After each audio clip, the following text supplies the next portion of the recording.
ಇವತ್ತಿನ ದಿನ ಈ ಕಾರ್ಯಕ್ರಮದಲ್ಲಿ ನಮಗೆ ಈ ಕಾರ್ಯಕ್ರಮ ಸುಮಾರು 95 ಕಂತಿನ, ಇವತ್ತಿನ ದಿನ 95ನೇ ಕಂತು. ಹೌದು, 94 ವಾರಗಳ ಕಾಲ ನಾವು ಯಶಸ್ವಿಯಾಗಿ ಈ ಕಾರ್ಯಕ್ರಮವನ್ನು ಮುಂದುವರಿಸ್ಕೊಂಡು ಬಂದಿದ್ದೇವೆ. ಇವತ್ತಿನ ಈ 95ನೇ ಕಂತಿಗೆ ನಿಮಗೆಲ್ಲರಿಗೂ ನಾನು ಆತ್ಮೀಯವಾಗಿ ಸ್ವಾಗತವನ್ನು ಕೋರ್ತಾ ಇದ್ದೇನೆ. ಈ ಕಾರ್ಯಕ್ರಮ ಪ್ರತಿ ಗುರುವಾರ ಸಂಜೆ 7 ಗಂಟೆಯಿಂದ 8 ಗಂಟೆವರೆಗೆ ನಡೆಯುತ್ತೆ. ಈ ಕಾರ್ಯಕ್ರಮದಲ್ಲಿ ಸಂಪನ್ಮೂಲ ವ್ಯಕ್ತಿಗಳು, ನಿಮ್ಮ ಆಸ್ಪತ್ರೆಯ ತಜ್ಞ ವೈದ್ಯರು ಹಾಗೂ ಆಪ್ತ ಸಮಾಲೋಚಕರ ತಂಡ ಕೆಲಸ ಮಾಡ್ತಿರ್ತಾರೆ. ಅವರೆಲ್ಲರೂ ನಿಮಗೆ ಫೋನಿನ ಕಾರ್ಯಕ್ರಮದಲ್ಲಿ ಲಭ್ಯವಿರ್ತಾರೆ ಹಾಗೂ ನಿಮಗೆ ಮುಕ್ತ ಸಂವಾದಕ್ಕೆ ಅವಕಾಶ ಇರುತ್ತೆ ಸ್ನೇಹಿತರೆ. ಈ ಕಾರ್ಯಕ್ರಮಕ್ಕೆ ಬೇರೆ ಬೇರೆ ಊರುಗಳಿಂದ, ಶಿವಮೊಗ್ಗ, ತುಮಕೂರು ಹೀಗೆ, ಮತ್ತೆ ಅದಲ್ಲದೆ ಕರಾವಳಿಯ ಹೆಚ್ಚಿನ ಭಾಗದಿಂದ ಇದು ಕಾರ್ಯಕ್ರಮಕ್ಕೆ ತುಂಬಾ ಜನ ಸೇರ್ಕೋತಾರೆ. ಜೊತೆಗೆ ಕರ್ನಾಟಕದಾದ್ಯಂತ ಅನೇಕ ಜನರು ಈ ಕಾರ್ಯಕ್ರಮದಲ್ಲಿ ಪಾಲ್ಗೊಳ್ತಾರೆ. ಆದ್ರೆ ಏನು ನಾವೊಂದು ಈ ಕಾರ್ಯಕ್ರಮವನ್ನ ಸುಮಾರು ಕೇವಲ ಇದೊಂದು ಕಾರ್ಯಕ್ರಮ ಏನಂದ್ರೆ ಜಾಗೃತಿ ಕಾರ್ಯಕ್ರಮ ನಡೆಸ್ಕೊಂಡ್ ಬರ್ತಿರೋದ್ರಿಂದ ಇದು ಮಧ್ಯವಸನಿಗಳಿಗೆ ಮಾತ್ರ ಅನ್ನೋ ತರ ಒಂದು ನಾವು ಇಟ್ಕೊಂಡಿಲ್ಲ ಈ ಕಾರ್ಯಕ್ರಮನ. ಇದೊಂದು ಎಲ್ಲರಿಗೂ, ಸಾರ್ವಜನಿಕರಿಗೆ ಮುಕ್ತವಾಗಿರ್ತಕ್ಕಂಥ ಕಾರ್ಯಕ್ರಮ. ಇದರಲ್ಲಿ ಮನೋವೈದ್ಯರು, ಮನಃಶಾಸ್ತ್ರಜ್ಞರು, ಸಾಮಾಜಿಕ ಕಾರ್ಯಕರ್ತರು, ವಿದ್ಯಾರ್ಥಿಗಳು ಹೀಗೆ ಎಲ್ಲರೂ ಭಾಗವಹಿಸಿರ್ತಾರೆ. ಆದ್ರಿಂದ ಇವತ್ತಿನ ಈ ಕಾರ್ಯಕ್ರಮವನ್ನ ನಾನು ಶುರು ಮಾಡ್ತಕ್ಕಂಥ ಈಗಾಗಲೇ ಸಮಯ ಆಗಿರೋದ್ರಿಂದ ಇನ್ನು ಈ ಕಾರ್ಯಕ್ರಮವನ್ನು ಶುರು ಮಾಡ್ಬೋದು ಅನ್ಕೋತೀನಿ. ಸರಿ, ಇವತ್ತಿನ ಈ ಕಾರ್ಯಕ್ರಮದ ಪರಿಚಯ ಮಾಡಿಕೊಡ್ತೀನಿ. ಮೊದಲಿಗೆ ಇವತ್ತು ವಿಶೇಷ ಯಾಕಂದ್ರೆ ನಮ್ಮ ಈ 95ನೇ ಕಂತಿನಲ್ಲಿ ಈ ಕಾರ್ಯಕ್ರಮ ನಮ್ಮ ಆಸ್ಪತ್ರೆಯ ಆಡಳಿತಾಧಿಕಾರಿಗಳೇ ಸಹ ಖುದ್ದಾಗಿ ಬಂದು ಇವತ್ತಿನ ಕಾರ್ಯಕ್ರಮವನ್ನ ಸಂಪನ್ಮೂಲ ವ್ಯಕ್ತಿಗಳಾಗಿ ನಡೆಸ್ಕೊಡ್ತಾ ಇದ್ದಾರೆ. ಶ್ರೀಮತಿ ಸೌಜನ್ಯ ಶೆಟ್ಟಿ ಅವರು, ಆಪ್ತ ಸಮಾಲೋಚಕರು ಮತ್ತು ಆಡಳಿತಾಧಿಕಾರಿಗಳು, ಡಾಕ್ಟರ್ ಎ ವಿ ಬಾಳಿಗ ಸ್ಮಾರಕ ಆಸ್ಪತ್ರೆ, ಉಡುಪಿ. ಇವರು ಇವತ್ತಿನ ದಿವಸ ಮಧ್ಯವಸನ, ಸಹ ಅವಲಂಬನೆ ಮತ್ತು ಕುಟುಂಬ ಚೇತರಿಕೆ ಅನ್ನೋ ವಿಚಾರವನ್ನು ತಗೊಂಡು ನಿಮ್ ಜೊತೆ ಮಾತಾಡ್ತಿದ್ದಾರೆ. ಆದ್ರಿಂದ ಸ್ನೇಹಿತರೆ, ನಿಮ್ಮಲ್ಲಿ ಎಲ್ಲರಲ್ಲೂ ಒಂದು ವಿನಂತಿ ಇದೆ. ದಯವಿಟ್ಟು ಸಂಪನ್ಮೂಲ ವ್ಯಕ್ತಿಗಳ ಮಾತು ಮುಗಿದು ಮುಕ್ತ ಸಂವಾದಕ್ಕೆ ಅವಕಾಶ ಬರುವವರೆಗೂ ಶಾಂತಿಚಿತ್ತರಾಗಿ ಈ ಕಾರ್ಯಕ್ರಮದಲ್ಲಿ ಆಲಿಸಬೇಕು.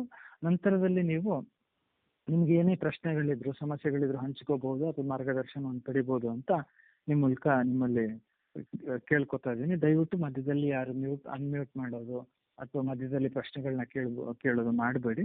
ಸಂಪನ್ಮೂಲ ವ್ಯಕ್ತಿಗಳು ಇವತ್ತಿನ ಈ ಒಂದು ವಿಚಾರದ ಬಗ್ಗೆ, ಸಹಾವಲಂಬನೆ ಮತ್ತು ಕುಟುಂಬ ಚೇತರಿಕೆಯ ಬಗ್ಗೆ ಮಾತಾಡಿದ ನಂತರದಲ್ಲಿ ನೀವು ಯಾವುದೇ ಪ್ರಶ್ನೆಗಳಿದ್ರೆ, ಸಮಸ್ಯೆಗಳಿದ್ರೆ ಕೇಳಬಹುದು ಅಂತ ಈ ಮೂಲಕ ವಿನಂತಿ ಮಾಡ್ಕೋತಿದ್ದೀನಿ. ಈ ಉಚಿತ ನೇರ ಫೋನಿನ ಕಾರ್ಯಕ್ರಮ 95ನೇ ಕಂತಿಗೆ ಶ್ರೀಮತಿ ಸೌಜನ್ಯ ಶೆಟ್ಟಿ ಅವರು, ಆಪ್ತ ಸಮಾಲೋಚಕರು ಹಾಗೂ ಆಡಳಿತಾಧಿಕಾರಿಗಳು, ಡಾಕ್ಟರ್ ಎ ವಿ ಬಾಳಿಗ ಸ್ಮಾರಕ ಆಸ್ಪತ್ರೆ, ಉಡುಪಿ, ಇವರನ್ನ ಸ್ವಾಗತಿಸ್ತಾ ಇದ್ದೇನೆ. Welcome to the program madam. Star 6 ಅನ್ನು ಒತ್ತೋದ್ರ ಮೂಲಕ ನಿಮ್ಮನ್ನು ಮಾತ್ರ ನೀವು ಅನ್ಮ್ಯೂಟ್ ಮಾಡ್ಕೋಬೇಕು ಸ್ನೇಹಿತರೆ, ಬೇರೆ ಯಾರು ಅನ್ಮ್ಯೂಟ್ ಮಾಡಬಾರದು ಅಂತ ಕೇಳ್ಕೊತಾ ಇದ್ದೇನೆ. ಮೇಡಮ್ ಕೇಳಿಸ್ತಾ ಇಲ್ಲ? ಹಾ, ಕೇಳಿಸ್ತಾ ಇದೆ ಮೇಡಮ್. ನಮಸ್ತೆ. ಹಾ, ಕೇಳಿಸ್ತಾ ಇದೆ ಮೇಡಮ್. ಓಕೆ, ಈ ಕಾರ್ಯಕ್ರಮಕ್ಕೆ ಭಾಗವಹಿಸಿದ ಎಲ್ರಿಗೂ ನಾನು ನಮಸ್ಕಾರ ಹೇಳ್ತೇನೆ. ಸಂಜೆ ಹೊತ್ತು ಎಲ್ರೂ ಕೂಡ ಈ ಕಾರ್ಯಕ್ರಮಕ್ಕೆ ಕಾಯ್ದು ಕುತ್ಕೊಂಡಿದ್ದೀರಾ. ಎಸ್ಪೆಷಲಿ ನಮ್ಮ ಸಚಿನ್ ಅವರಿಗೆ ಈಗ 95ನೇ ಸೆಷನ್ ಆಗ್ತಾ ಇದೆ ಅಂತ ಹೇಳಿದ್ರೆ ಇಲ್ಲಿ ಬಲು ಮುಖ್ಯ ಪಾತ್ರವನ್ನ ನಿಭಾಯಿಸ್ತಾ ಇರೋರು ನಮ್ಮ ಸಚಿನ್. ಸೊ ಕರೆಕ್ಟ್ ಆಗಿ ಎಲ್ಲ ರಿಸೋರ್ಸ್ ಪರ್ಸನ್ಗೆ 6:45ಗೆ ಕಾಲ್ ಮಾಡಕ್ ಸ್ಟಾರ್ಟ್ ಮಾಡ್ತಾರೆ, ರೆಡಿ ಇದ್ದೀರಲ್ಲ ಅಂತ ಹೇಳಿ. ಸೊ ಅಷ್ಟು ಮುತುವರ್ಜಿಯಿಂದ ಈ ಕಾರ್ಯಕ್ರಮವನ್ನು ನಿಭಾಯಿಸ್ಕೊಂಡು ಬರ್ತಾ ಇದ್ದಾರೆ. ಇಲ್ಲಿ ಇವತ್ತು ಸಚಿನ್ ಅವರು ಈಗಾಗಲೇ ಹೇಳಿದ ಹಾಗೆ ಕುಟುಂಬ ಚೇತರಿಕೆಯ ಬಗ್ಗೆ ನಾನು ಮಾತಾಡಕ್ಕಿದ್ದೇನೆ. ಇಲ್ಲಿ ಕುಟುಂಬ ಚೇತರಿಕೆ ಅಂತ ಹೇಳಿದ್ರೆ ಕುಟುಂಬದ ಜವಾಬ್ದಾರಿ ಏನು, ಒಬ್ಬ ವ್ಯಕ್ತಿ ವ್ಯಸನದಿಂದ ದೂರ ಉಳಿಲಿಕ್ಕೆ. ಆಸ್ ವೆಲ್ ಪೇಷಂಟ್, ಒಬ್ಬ ಮಧ್ಯವಸನೆಯ ಜವಾಬ್ದಾರಿ ಕೂಡ ಕುಟುಂಬದ ಪರವಾಗಿ ಏನಾಗಿರುತ್ತೆ, ಈ ಎರಡೂ ವಿಷಯಗಳನ್ನ ನಾವಿವತ್ತು ಚರ್ಚೆ ಮಾಡ್ಲಿಕ್ಕಿದ್ದೇವೆ. ಸೊ ಇವತ್ತು ಈ ಸೆಷನ್ ಅಲ್ಲಿ ಕುಟುಂಬ ಚೇತರಿಕೆ ಅಂತ ಕರಿಬೋದು, ಅಥವಾ ಕುಟುಂಬದ ಸಹ ಅವಲಂಬನೆ ಅಂತ ಹೇಳಿ ಕೂಡ ನಾವು ಕರೀತೇವೆ. ಅಂದ್ರೆ ವ್ಯಸನಿಯೊಟ್ಟಿಗೆ ಇಟ್ಕೊಂಡು ಮನೆಯವರು ಕೂಡ ಕುಡಿತ ಇಲ್ಲದೆ ಇದ್ರೂ ಕೂಡ ಕೆಲವೊಂದು ಅವಲಂಬಿತ ನಡವಳಿಕೆಗಳನ್ನ ತೋರಿಸ್ತಾರೆ. ಇದರಿಂದ ಇಲ್ಲಿ ಸಂಬಂಧದಲ್ಲಿ ತೊಂದರೆ ಉಂಟಾಗುತ್ತೆ, ಮನೆಯ ಪರಿಸ್ಥಿತಿ ಬಿಗಡಾಯಿಸುತ್ತೆ, ಬೇರೆ ಬೇರೆ ಸಮಸ್ಯೆಗಳಿಗೆ ಇದು ಕಾರಣ ಆಗುತ್ತೆ. ಸೊ ಈ ಎಲ್ಲಾ ವಿಷಯಗಳನ್ನ ನಾವು ಇವತ್ತು ಇಲ್ಲಿ ಮಾತನಾಡೋಣ. ವ್ಯಸನಿಗೆ ನಾನು ಯಾವಾಗ ಕುಡಿಲಿಕ್ಕೆ ಪ್ರಾರಂಭಿಸಿದೆ, ನನ್ನ ಎಲ್ಲಾ ಸಮಸ್ಯೆಗಳಿಗೆ ಇದೇ ಪರಿಹಾರ, ಯಾವ ಸಮಸ್ಯೆಯನ್ನು ನಾನು ನನ್ನ ಕುಡಿತದ ಮೂಲಕ ಎದುರಿಸಬಲ್ಲೆ, ಅದೇ ಕುಡಿತ ಅನ್ನುವಂತಹದ್ದು ಸಮಸ್ಯೆಗಳಿಗೆ ಪರಿಹಾರ ಒದಗಿಸುವ ಬದಲು ಸಮಸ್ಯೆಗಳ ಮೂಟೆಯನ್ನೇ ಹೊತ್ತು ತಂದಿರುತ್ತೆ. ಹೆದರಿಕೆ, ಕಿರಿಕಿರಿ, ಅಸಹನೆ, ಸಿಟ್ಟು, ಮತ್ಸರದ ಭಾವನೆಗಳು ನಮ್ಮಲ್ಲಿ ಶಾಶ್ವತವಾಗಿ ಮನೆ ಮಾಡಿ ಬಿಟ್ಟಿರೋದನ್ನ ಕಾಣ್ತೇವೆ. ನನ್ನಲ್ಲಿರುವ ಸಮಸ್ಯೆಯೊಂದು ದ್ವಿಗುಣಗೊಳ್ಳಿಕ್ಕೆ, ಡಬಲ್ ಆಗ್ಲಿಕ್ಕೆ ಈ ವ್ಯಸನನೇ ಕಾರಣ ಆಗಿರುತ್ತೆ. ಇಲ್ಲಿ ಕೇಳಿ ಸ್ನೇಹಿತರೆ, ಮದ್ಯವ್ಯಸನ ಖಂಡಿತವಾಗಿಯೂ ಯಾವುದೇ ಸಮಸ್ಯೆಗೆ ಪರಿಹಾರ ಕೊಡಲ್ಲ, ಬದಲಿಗೆ ಸಮಸ್ಯೆ ಹೆಚ್ಚಾಗ್ಲಿಕ್ಕೆ ಕಾರಣ ಆಗುತ್ತೆ ಅನ್ನುವಂಥದ್ದು ಹೆಚ್ಚಿನವರ ಒಂದು ಒಮ್ಮತದ ಅಭಿಪ್ರಾಯ ಆಗಿದೆ. ನಮ್ಮ ಸಂಸ್ಥೆಯ ನಿರ್ದೇಶಕರಾದ ಡಾಕ್ಟರ್ PV ಭಂಡಾರಿ ಸರ್ ಹಾಗೂ ನಮ್ಮ ಮನಃಶಾಸ್ತ್ರಜ್ಞರಾದಂತಹ ಶ್ರೀ ನಾಗರಾಜ್ ಮೂರ್ತಿ ಅವರು ಒಂದು ಬಾಳುವಂತ ಹೂವೇ ಬಾಡುವ ಏಕೆ ಅಂತ ಹೇಳಿ ಒಂದು ಪುಸ್ತಕ ಬರೆದಿದ್ದಾರೆ. ಆ ಪುಸ್ತಕಕ್ಕೆ ಶ್ರೀ ಸಮವರ್ತ ಸಾಹಿಲ್ ರವರು ಖಲೀಲ್ ಗಿಬ್ರಾನ್ ಲೇಖಕರ ಒಂದು ಪುಸ್ತಕದ ಉದಾಹರಣೆಯನ್ನ ತಿಳಿಸ್ತಾರೆ. ನನಗೆ ಆ ವಾಕ್ಯ ತುಂಬಾ ಇಷ್ಟ ಆಯ್ತು, ಅದನ್ನ ನಿಮ್ಮ ಹತ್ರ ಹಂಚ್ಕೊಳ್ಲಿಕ್ಕೆ ಇಷ್ಟಪಡ್ತೇನೆ. ಬದುಕಿನ ಮೆರವಣಿಗೆಯಲ್ಲಿ ನಡೆದುಕೊಂಡು ಹೋಗುವಾಗ ಹಾದಿಯ ಮೇಲಿರುವ ಕಲ್ಲಿಗೆ ಎಡವಿ ಕೆಲವರು ಮುಗ್ಗರಿಸಿ ಬೀಳ್ತಾರೆ. ಏನು, ಹಾದಿಯಲ್ಲಿ ನಡ್ಕೊಂಡು ಹೋಗುವಾಗ ಕಲ್ಲು ಎದುರುಗಡೆ ಇದ್ದಾಗ ಅದಕ್ಕೆ ಮುಗ್ಗರಿಸಿ ಕೆಲವರು ಬೀಳ್ತಾರೆ. ಅವರು ಬೀಳುವಾಗ 2 ಸಂದೇಶ ಹೊರಡುತ್ತೆ. ಒಂದು, ಹಿಂದೆ ನಡೆದುಕೊಂಡು ಬರುತ್ತಿರುವ ಮಂದಿಗೆ ಅಲ್ಲಿದ್ದ ಕಲ್ಲಿನ ಅಥವಾ ಅಡಚಣೆಯ ಕುರಿತು ಎಚ್ಚರವಾದರೆ, ಇನ್ನೊಂದು, ಮುಂದೆ ಸಾಗುವಾಗ ಹಾದಿ ಮೇಲಿನ ಕಲ್ಲನ್ನು ಬದಿಗೆ ಸರಿಸದೆ ಮಂದಿಯ ಕುರಿತಾಗಿ ಒಂದು ದೂರು. ಎಡವಿ ಬೀಳ್ತಾರೆ, ಇನ್ನೂ ಕೆಲವರು ಅಲ್ಲಿ ಕಲ್ಲಿದೆ, ಅಡಚಣೆ ಇದೆ ಅಂತ ಗೊತ್ತಿದ್ರು ಅದನ್ನು ನಿಗ್ಲೆಕ್ಟ್ ಮಾಡಿ ಮುಂದೆ ಹೋಗ್ತಾರೆ. ಸೊ ಇದೆರಡೂ ರೀತಿಯಲ್ಲಿ ಇದ್ರ ಬಗ್ಗೆ ಒಂದು ದೂರು. ಆ ಕಲ್ಲಿಗೆ ಎಡವಿ ನಾವು ಸಹ ಬೀಳುವ ಸಾಧ್ಯತೆ ಇತ್ತು, ನಾವು ಕೂಡ ಈ ತೊಂದರೆಗೆ ಒಳಗಾಗ್ತಾ ಇದ್ದೇವೋ ಏನೋ. ಬೀಳದೆ ಇದ್ದುದು ನಮ್ಮ ಪುಣ್ಯವಲ್ಲ, ಬದಲಾಗಿ ಕೆಲವು ಸ್ಥಿತಿಗತಿಗಳು ನಮ್ಮನ್ನ ಬೀಳದಂತೆ ಉಳಿಸಿದ್ದಾವೆ. ನಮ್ಮ ಫ್ಯಾಮಿಲಿ ಸಪೋರ್ಟ್ ಆಗಿರ್ಬೋದು, ನಮ್ಮ ಎಜುಕೇಶನ್ ಆಗಿರ್ಬೋದು, ಅದು ಇದು ಅಂತ ಹೇಳಿ ಬೇರೆ ಬೇರೆ ವಿಷಯಗಳು ನಮ್ಮನ್ನ ಎಡವದ ಹಾಗೆ ಬೀಳದ ಹಾಗೆ ನಮ್ಮನ್ನ ತಡೆದಿರ್ಬೋದು. ಈಗ ನಾವು ಮಾಡ್ಬೇಕಾಗಿರೋದಂತ ಹೇಳಿದ್ರೆ, ಇದ್ದವರನ್ನ ಎತ್ತಿ ಹಿಡಿದು ಮತ್ತೆ ಬದುಕಿನ ಮೆರವಣಿಗೆಯಲ್ಲಿ ಜೊತೆಯಾಗಿಸುವುದು ಮಾತ್ರವಲ್ಲ, ಹಾದಿಯಲ್ಲಿರುವ ಕಲ್ಲನ್ನು ಎತ್ತಿ ಬದಿಗೆ ಹಾಕುವುದು ಕೂಡ ನಮ್ಮ ಒಂದು ಕರ್ತವ್ಯ ಅಂತ ಹೇಳಿ ಎಷ್ಟು ಚಂದ ಮಾಡಿ ಇದನ್ನ ಎಕ್ಸ್ಪ್ಲೇನ್ ಮಾಡಿದ್ದಾರೆ ಅಂತ ಹೇಳಿದ್ರೆ. ಸೊ ಇದು ಒಂದು ಸಮಾಜದ ಜವಾಬ್ದಾರಿ. ವ್ಯಸನದಿಂದ ಹೊರಗೆ ಬರ್ಲಿಕ್ಕೆ ಒಬ್ಬ ವ್ಯಕ್ತಿ, ಆತನ ಪ್ರಯತ್ನವೂ ಅಗತ್ಯ, ಆತನ ಕುಟುಂಬದ ಪ್ರಯತ್ನವೂ ಅಗತ್ಯ, ಹಾಗೂ ಏನು ಸಮಾಜ ಅಂತ ಕರೆಸ್ಕೊಳ್ತೇವೆ ನಮ್ಮೆಲ್ಲರ ಜವಾಬ್ದಾರಿ ಅನ್ನೋದನ್ನ ಇಲ್ಲಿ ಅವರು ತಿಳಿಸಿಕೊಟ್ಟಿದ್ದಾರೆ. ಹೌದು, ಮದ್ಯವ್ಯಸನಿಯು ಹಲವಾರು ಕಾರಣಗಳಿಂದ ವ್ಯಸನಕ್ಕೆ ತುತ್ತಾಗಿರ್ಬಹುದು. ವ್ಯಸನಕ್ಕೆ ಕಾರಣವಾಗುವ ಹಲವಾರು ಅಂಶಗಳನ್ನ ಗುರುತಿಸಿ ಹೊರಬರಲು ಸಹಾಯ ಮಾಡುವುದು ನಮ್ಮ ಈ ಕಾರ್ಯಕ್ರಮದ ಒಂದು ಫೋನ್-ಇನ್ ಕಾರ್ಯಕ್ರಮದ ಮುಖ್ಯ ಉದ್ದೇಶ ಆಗಿದೆ. ಕಳೆದ 94 ಸೆಷನ್ಗಳಲ್ಲಿ ನಾವು ತಿಳ್ಕೊಂಡಿದ್ದೇವೆ ಮದ್ಯವ್ಯಸನ ಅಂದ್ರೆ ಏನು, ಯಾಕೆ ಇದನ್ನ ನಾವು ಚಟ ಅಂತ ಕರೆಯದೆ ಕಾಯಿಲೆ ಅಂತ ಹೇಳಿ ಕರಿತೇವೆ, ದೈಹಿಕ ಮತ್ತು ಮಾನಸಿಕ ಸಮಸ್ಯೆಗಳೇನಾಗ್ತವೆ, ತಂಬಾಕಿನ ದುಷ್ಪರಿಣಾಮಗಳೇನು, ಇದ್ರ ಬಗ್ಗೆ ಎಲ್ಲ ಮದ್ಯವ್ಯಸನ ಮರುಕಳಿಸುವ ಲಕ್ಷಣಗಳೇನು, ಅದನ್ನ ಹೇಗೆ ತಡಿಬೋದು, ಈ ಎಲ್ಲಾ ವಿಷಯಗಳು ಪ್ರತಿ ವಾರ ನಡೆಯುವ ಈ ಕಾರ್ಯಕ್ರಮದಲ್ಲಿ ಚರ್ಚೆ ಆಗೋದನ್ನ ನೀವು ಗಮನಿಸಿರ್ತೀರಾ. ಸೊ ಇಲ್ಲಿ ನಾವು ನೆಕ್ಸ್ಟ್ ನೋಡುವಂತಹದ್ದು, ವ್ಯಸನದಿಂದ ಏನು ಒಬ್ಬ ವ್ಯಕ್ತಿ ಹೊರಗೆ ಬಂದಿದೆ ಅಥವಾ ಮದ್ಯವ್ಯಸನಿ ಇವತ್ತು ಬೇರೆ ಬೇರೆ ಕಾರಣದಿಂದ ನಮ್ಮ ಆಸ್ಪತ್ರೆಯಲ್ಲಿ ಅಡ್ಮಿಷನ್ ಆಗಿರ್ಬೋದು, ಇಷ್ಟಪಟ್ಟು ಅಡ್ಮಿಷನ್ ಆಗಿರ್ಬೋದು, ಮನೆಯವರ ಒತ್ತಾಯಕ್ಕೆ ಅಡ್ಮಿಷನ್ ಆಗಿರ್ಬೋದು. ಸೊ ಯಾವುದೇ ಕಾರಣಕ್ಕಾದ್ರೂ ಅಡ್ಮಿಷನ್ ಆಗಿರ್ಬೋದು, ಅಥವಾ ಕೆಲವರು ಅಡ್ಮಿಷನ್ ಆಗಿ ಡಿಸ್ಚಾರ್ಜ್ ಆಗಿ ಕೆಲವು ತಿಂಗಳಿಂದ ಮದ್ಯ ವಿಮುಕ್ತಿ ಜೀವನವನ್ನ ನೀವು ನಡೆಸ್ತಾ ಇರ್ಬೋದು.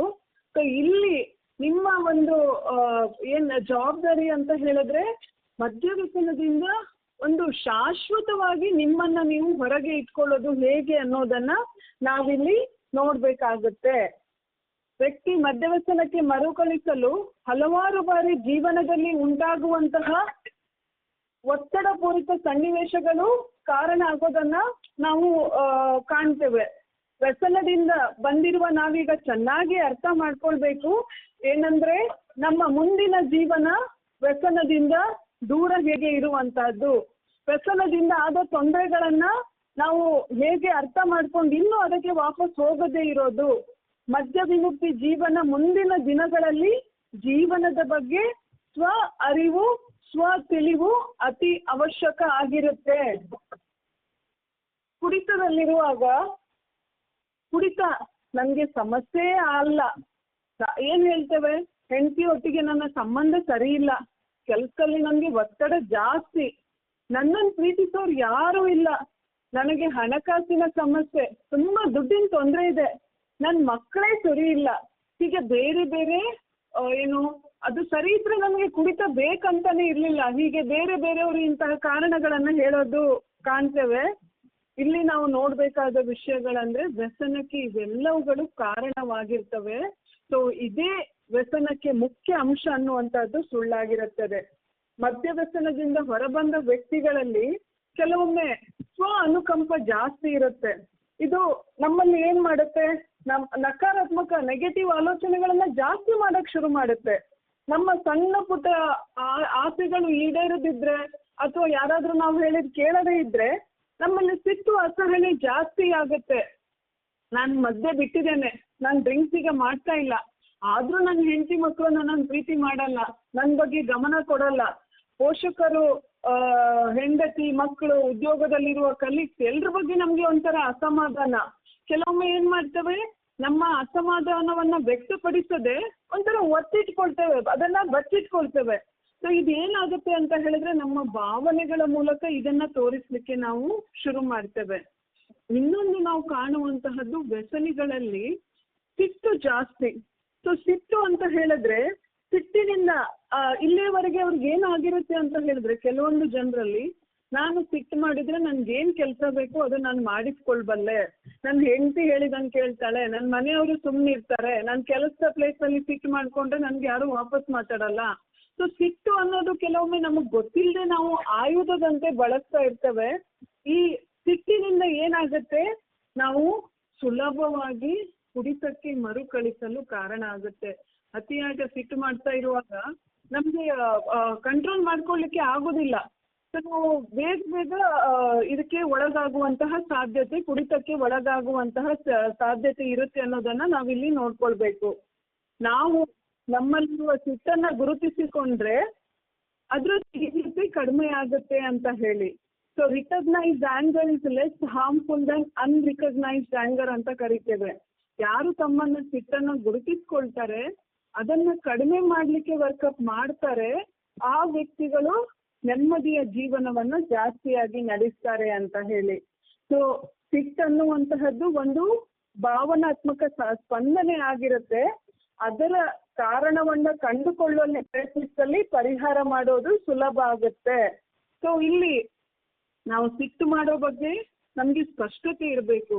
ಸಿಟ್ಟಿನ ಕಾರಣ ಅರ್ಥ ಆದಾಗ ಮಾತ್ರ ನಾವು ಪರಿಹಾರ ಮಾಡ್ಕೊಳ್ಳಿಕ್ಕೆ ಪ್ರಯತ್ನ ಮಾಡುವಂತಹ ಸಾಧ್ಯತೆ ಇದೆ ಅನ್ನೋದನ್ನ ಕೂಡ ನಾವಿಲ್ಲಿ ಗಮನಿಸಬೇಕಾಗತ್ತೆ. ಹಾಗೆಯೇ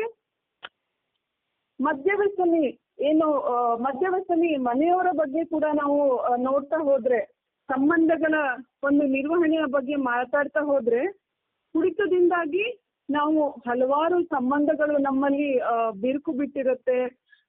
ನಾವು ಬೇರೆಯವ್ರ ಮೇಲೆ ಕುಡಿತದಿಂದ ಸಿಟ್ಟು ಮಾಡ್ಕೊಂಡಿರೋದು, ಕಿರುಚಾಟ, ಅಸಹನೆ ವ್ಯಕ್ತಪಡಿಸಿರೋದು, ಇದೆಲ್ಲವನ್ನ ನಾವು ಮಾಡಿರ್ತೇವೆ. ಸೊ ಇದರಿಂದ ಏನಾಗುತ್ತೆ, ಹೆಚ್ಚಿನ ಸಂಬಂಧಗಳು ಬಿರುಕು ಬಿಟ್ಟಿರೋದನ್ನ ನಾವಿಲ್ಲಿ ಕಾಣ್ತೇವೆ.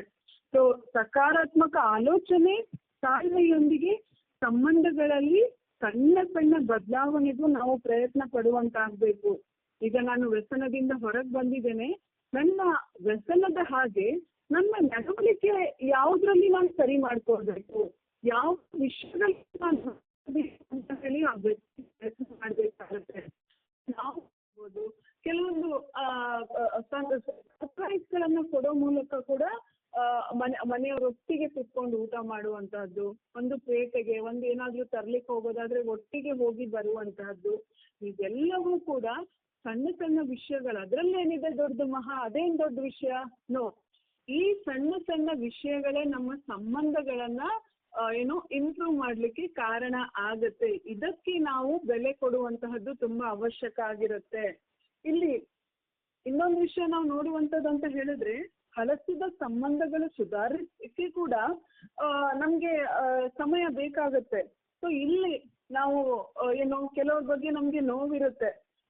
ಏನೋ ನಾನು ಕುಡಿತ ಮಾಡ್ತಾ ಇರುವಾಗ ನಂಗೆ ಅರ್ಜೆಂಟ್ ಒಂದು ಸಾಲ ಕಟ್ಟಲಿಕ್ಕಿತ್ತು, ನನ್ನ ಮರ್ಯಾದೆ ಪ್ರಶ್ನೆ ಇತ್ತು, ನನ್ನ ತಮ್ಮನ ಹತ್ರ ದುಡ್ಡು ಕೇಳಿದ್ರೆ ಅವ್ನು ಕೊಡಲ್ಲ ಅಂತ ಹೇಳ್ಬಿಟ್ಟ, ಅತ್ತೆ ಮಾವ ನನ್ನನ್ನು ಮನೆಯಿಂದ ಹೊರಗೆ ಹಾಕಿಬಿಟ್ರು, ತಾಯಿ ಎಲ್ಲ ನನ್ನ ಕೆಲಸವ್ರ ಎದುರುಗಡೆ ಅಥವಾ ಸಂಬಂಧಿಕರ ಎದುರುಗಡೆ ನನ್ನ ಮರ್ಯಾದೆ ತೆಗೆದುಬಿಟ್ರು, ಇದೆಲ್ಲ.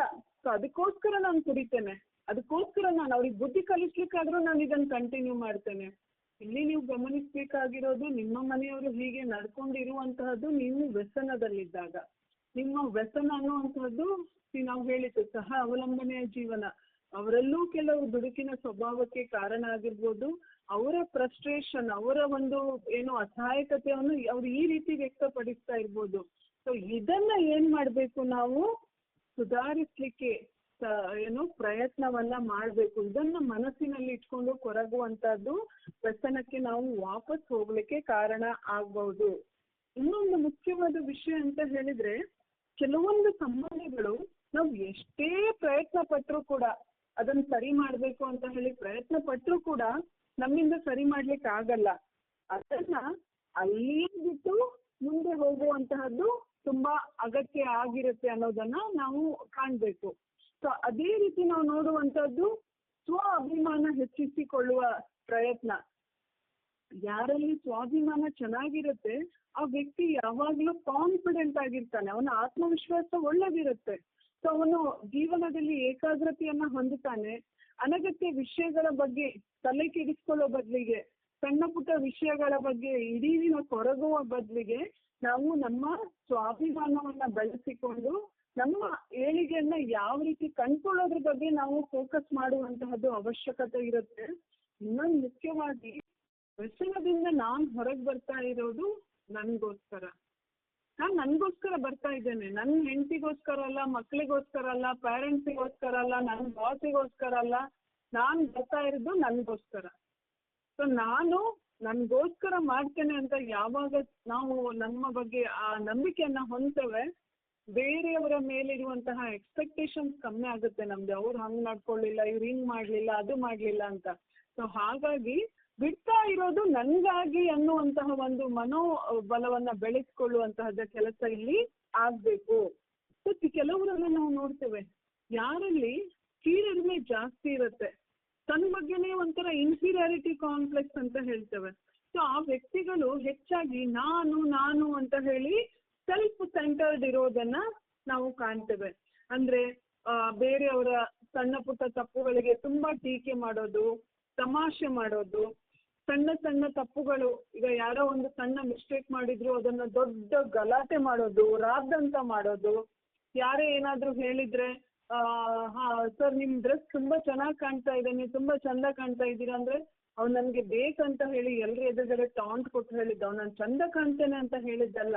ಸೊ ಅವ್ರು ಯಾವ ಉದ್ದೇಶದಿಂದ ಹೇಳಿದ್ರು ಅನ್ನೋದನ್ನ ನಾವು ಯಾವಾಗ್ಲೂ ಮಿಸ್ ಇಂಟರ್ಪ್ರಿಟೇಷನ್ ಮಾಡ್ಕೊಳ್ತಾ ಇರ್ತೇವೆ, ಅದನ್ನ ತಪ್ಪಾಗಿ ಅರ್ಥೈಸ್ಕೊಳ್ತಾ ಇರ್ತೇವೆ. ಇದೆಲ್ಲವೂ ಕೂಡ ಕೀಳರಿಮೆಯ ಲಕ್ಷಣಗಳಾಗಿರ್ತವೆ. ಸೊ ಈ ರೀತಿ ವ್ಯಕ್ತಿತ್ವ ಹೊಂದಿದಾಗ ನಾವು ವ್ಯಸನದಿಂದ ದೂರ ಉಳಿಯೋದು ತುಂಬಾ ಟೈಮ್ ಸಾಧ್ಯ ಆಗಲ್ಲ ಅನ್ನೋದನ್ನ ನಾವು ಇಲ್ಲಿ ನೋಡ್ಕೊಂಡು ಹೋಗ್ಬೇಕಾಗತ್ತೆ.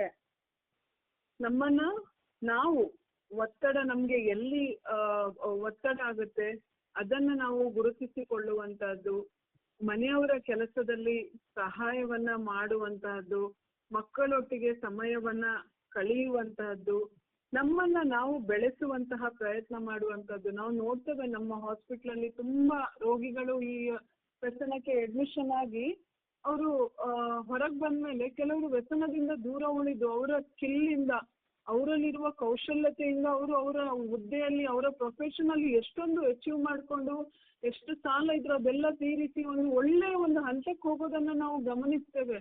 ಸೊ ಇಲ್ಲಿ ಏನಂತ ಹೇಳಿದ್ರೆ, ವ್ಯಸನ ಅನ್ನೋದೇ ಮಾರಕ ಆಗಿದೆ ಬಿಟ್ರೆ ಬೇರೆ ಯಾವ ವಿಷಯನೂ ಅಲ್ಲ. ಸೊ ನಾವು ನಮ್ಮನ್ನ ಬೆಳೆಸ್ಲಿಕ್ಕೆ ನಾವು ಸ್ವಪ್ರಯತ್ನ ಮಾಡಬೇಕು. ಇಲ್ಲಿ ಇನ್ನೊಂದು ಗಮನಿಸ್ಬೇಕಂತ ಹೇಳಿದ್ರೆ, ಇದು ಒಂದೆರಡು ದಿನದಲ್ಲಿ, ಒಂದೆರಡು ತಿಂಗಳಲ್ಲಿ ಆಗೋದಿಲ್ಲ. ನಾವು ಇಲ್ಲಿಯವರೆಗೆ ವ್ಯಸನದಿಂದ ಕಳ್ಕೊಂಡಿರೋದನ್ನ ಮತ್ತೆ ಗಳಿಸ್ಲಿಕ್ಕೆ ನಾವು ವರ್ಷಗಟ್ಟಲೆ ಕಾಯ್ಬೇಕಾಗಿರ್ಬೋದು. ಆ ತಾಳ್ಮೆ ನಮ್ಮಲ್ಲಿ ಇರ್ಬೇಕು. ಆ ತಾಳ್ಮೆ ಇದ್ದಾಗ ಮಾತ್ರ ನಾವು ಅಚೀವ್ ಮಾಡಲಿಕ್ಕೆ ಸಾಧ್ಯ ಆಗುತ್ತೆ. ಸೊ ನಮ್ಮನ್ನ ಯಾರನ್ನು ಕೂಡ ನೀವು ಮೆಚ್ಚಿಸ್ಲಿಕ್ಕೆ ಪ್ರಯತ್ನ ಮಾಡಕ್ ಹೋಗ್ಬೇಡಿ. ಸೊ ಏನು ಎಲ್ಲರನ್ನ ನಾವು ಪ್ಲೀಸ್ ಮಾಡ್ಲಿಕ್ಕೆ ಹೋದ್ರೆ ನಾವು ಯಾರನ್ನೂ ಮಾಡ್ಲಿಕ್ಕೆ ಆಗೋದಿಲ್ಲ. ನಮ್ಗೆ ಯಾರೊಟ್ಟಿಗೆ ಸರಿ ಏನೋ ಆಗೋದಿಲ್ಲ ಅವರಿಂದ ದೂರ ಇರೋದು ಒಳ್ಳೇದು. ಸುಮ್ನೆ ನಮ್ಮ ತಲೆ ಬಿಸಿಯನ್ನ ಜಾಸ್ತಿ ಮಾಡ್ಕೊಳ್ಳೋದು ಬೇಡ.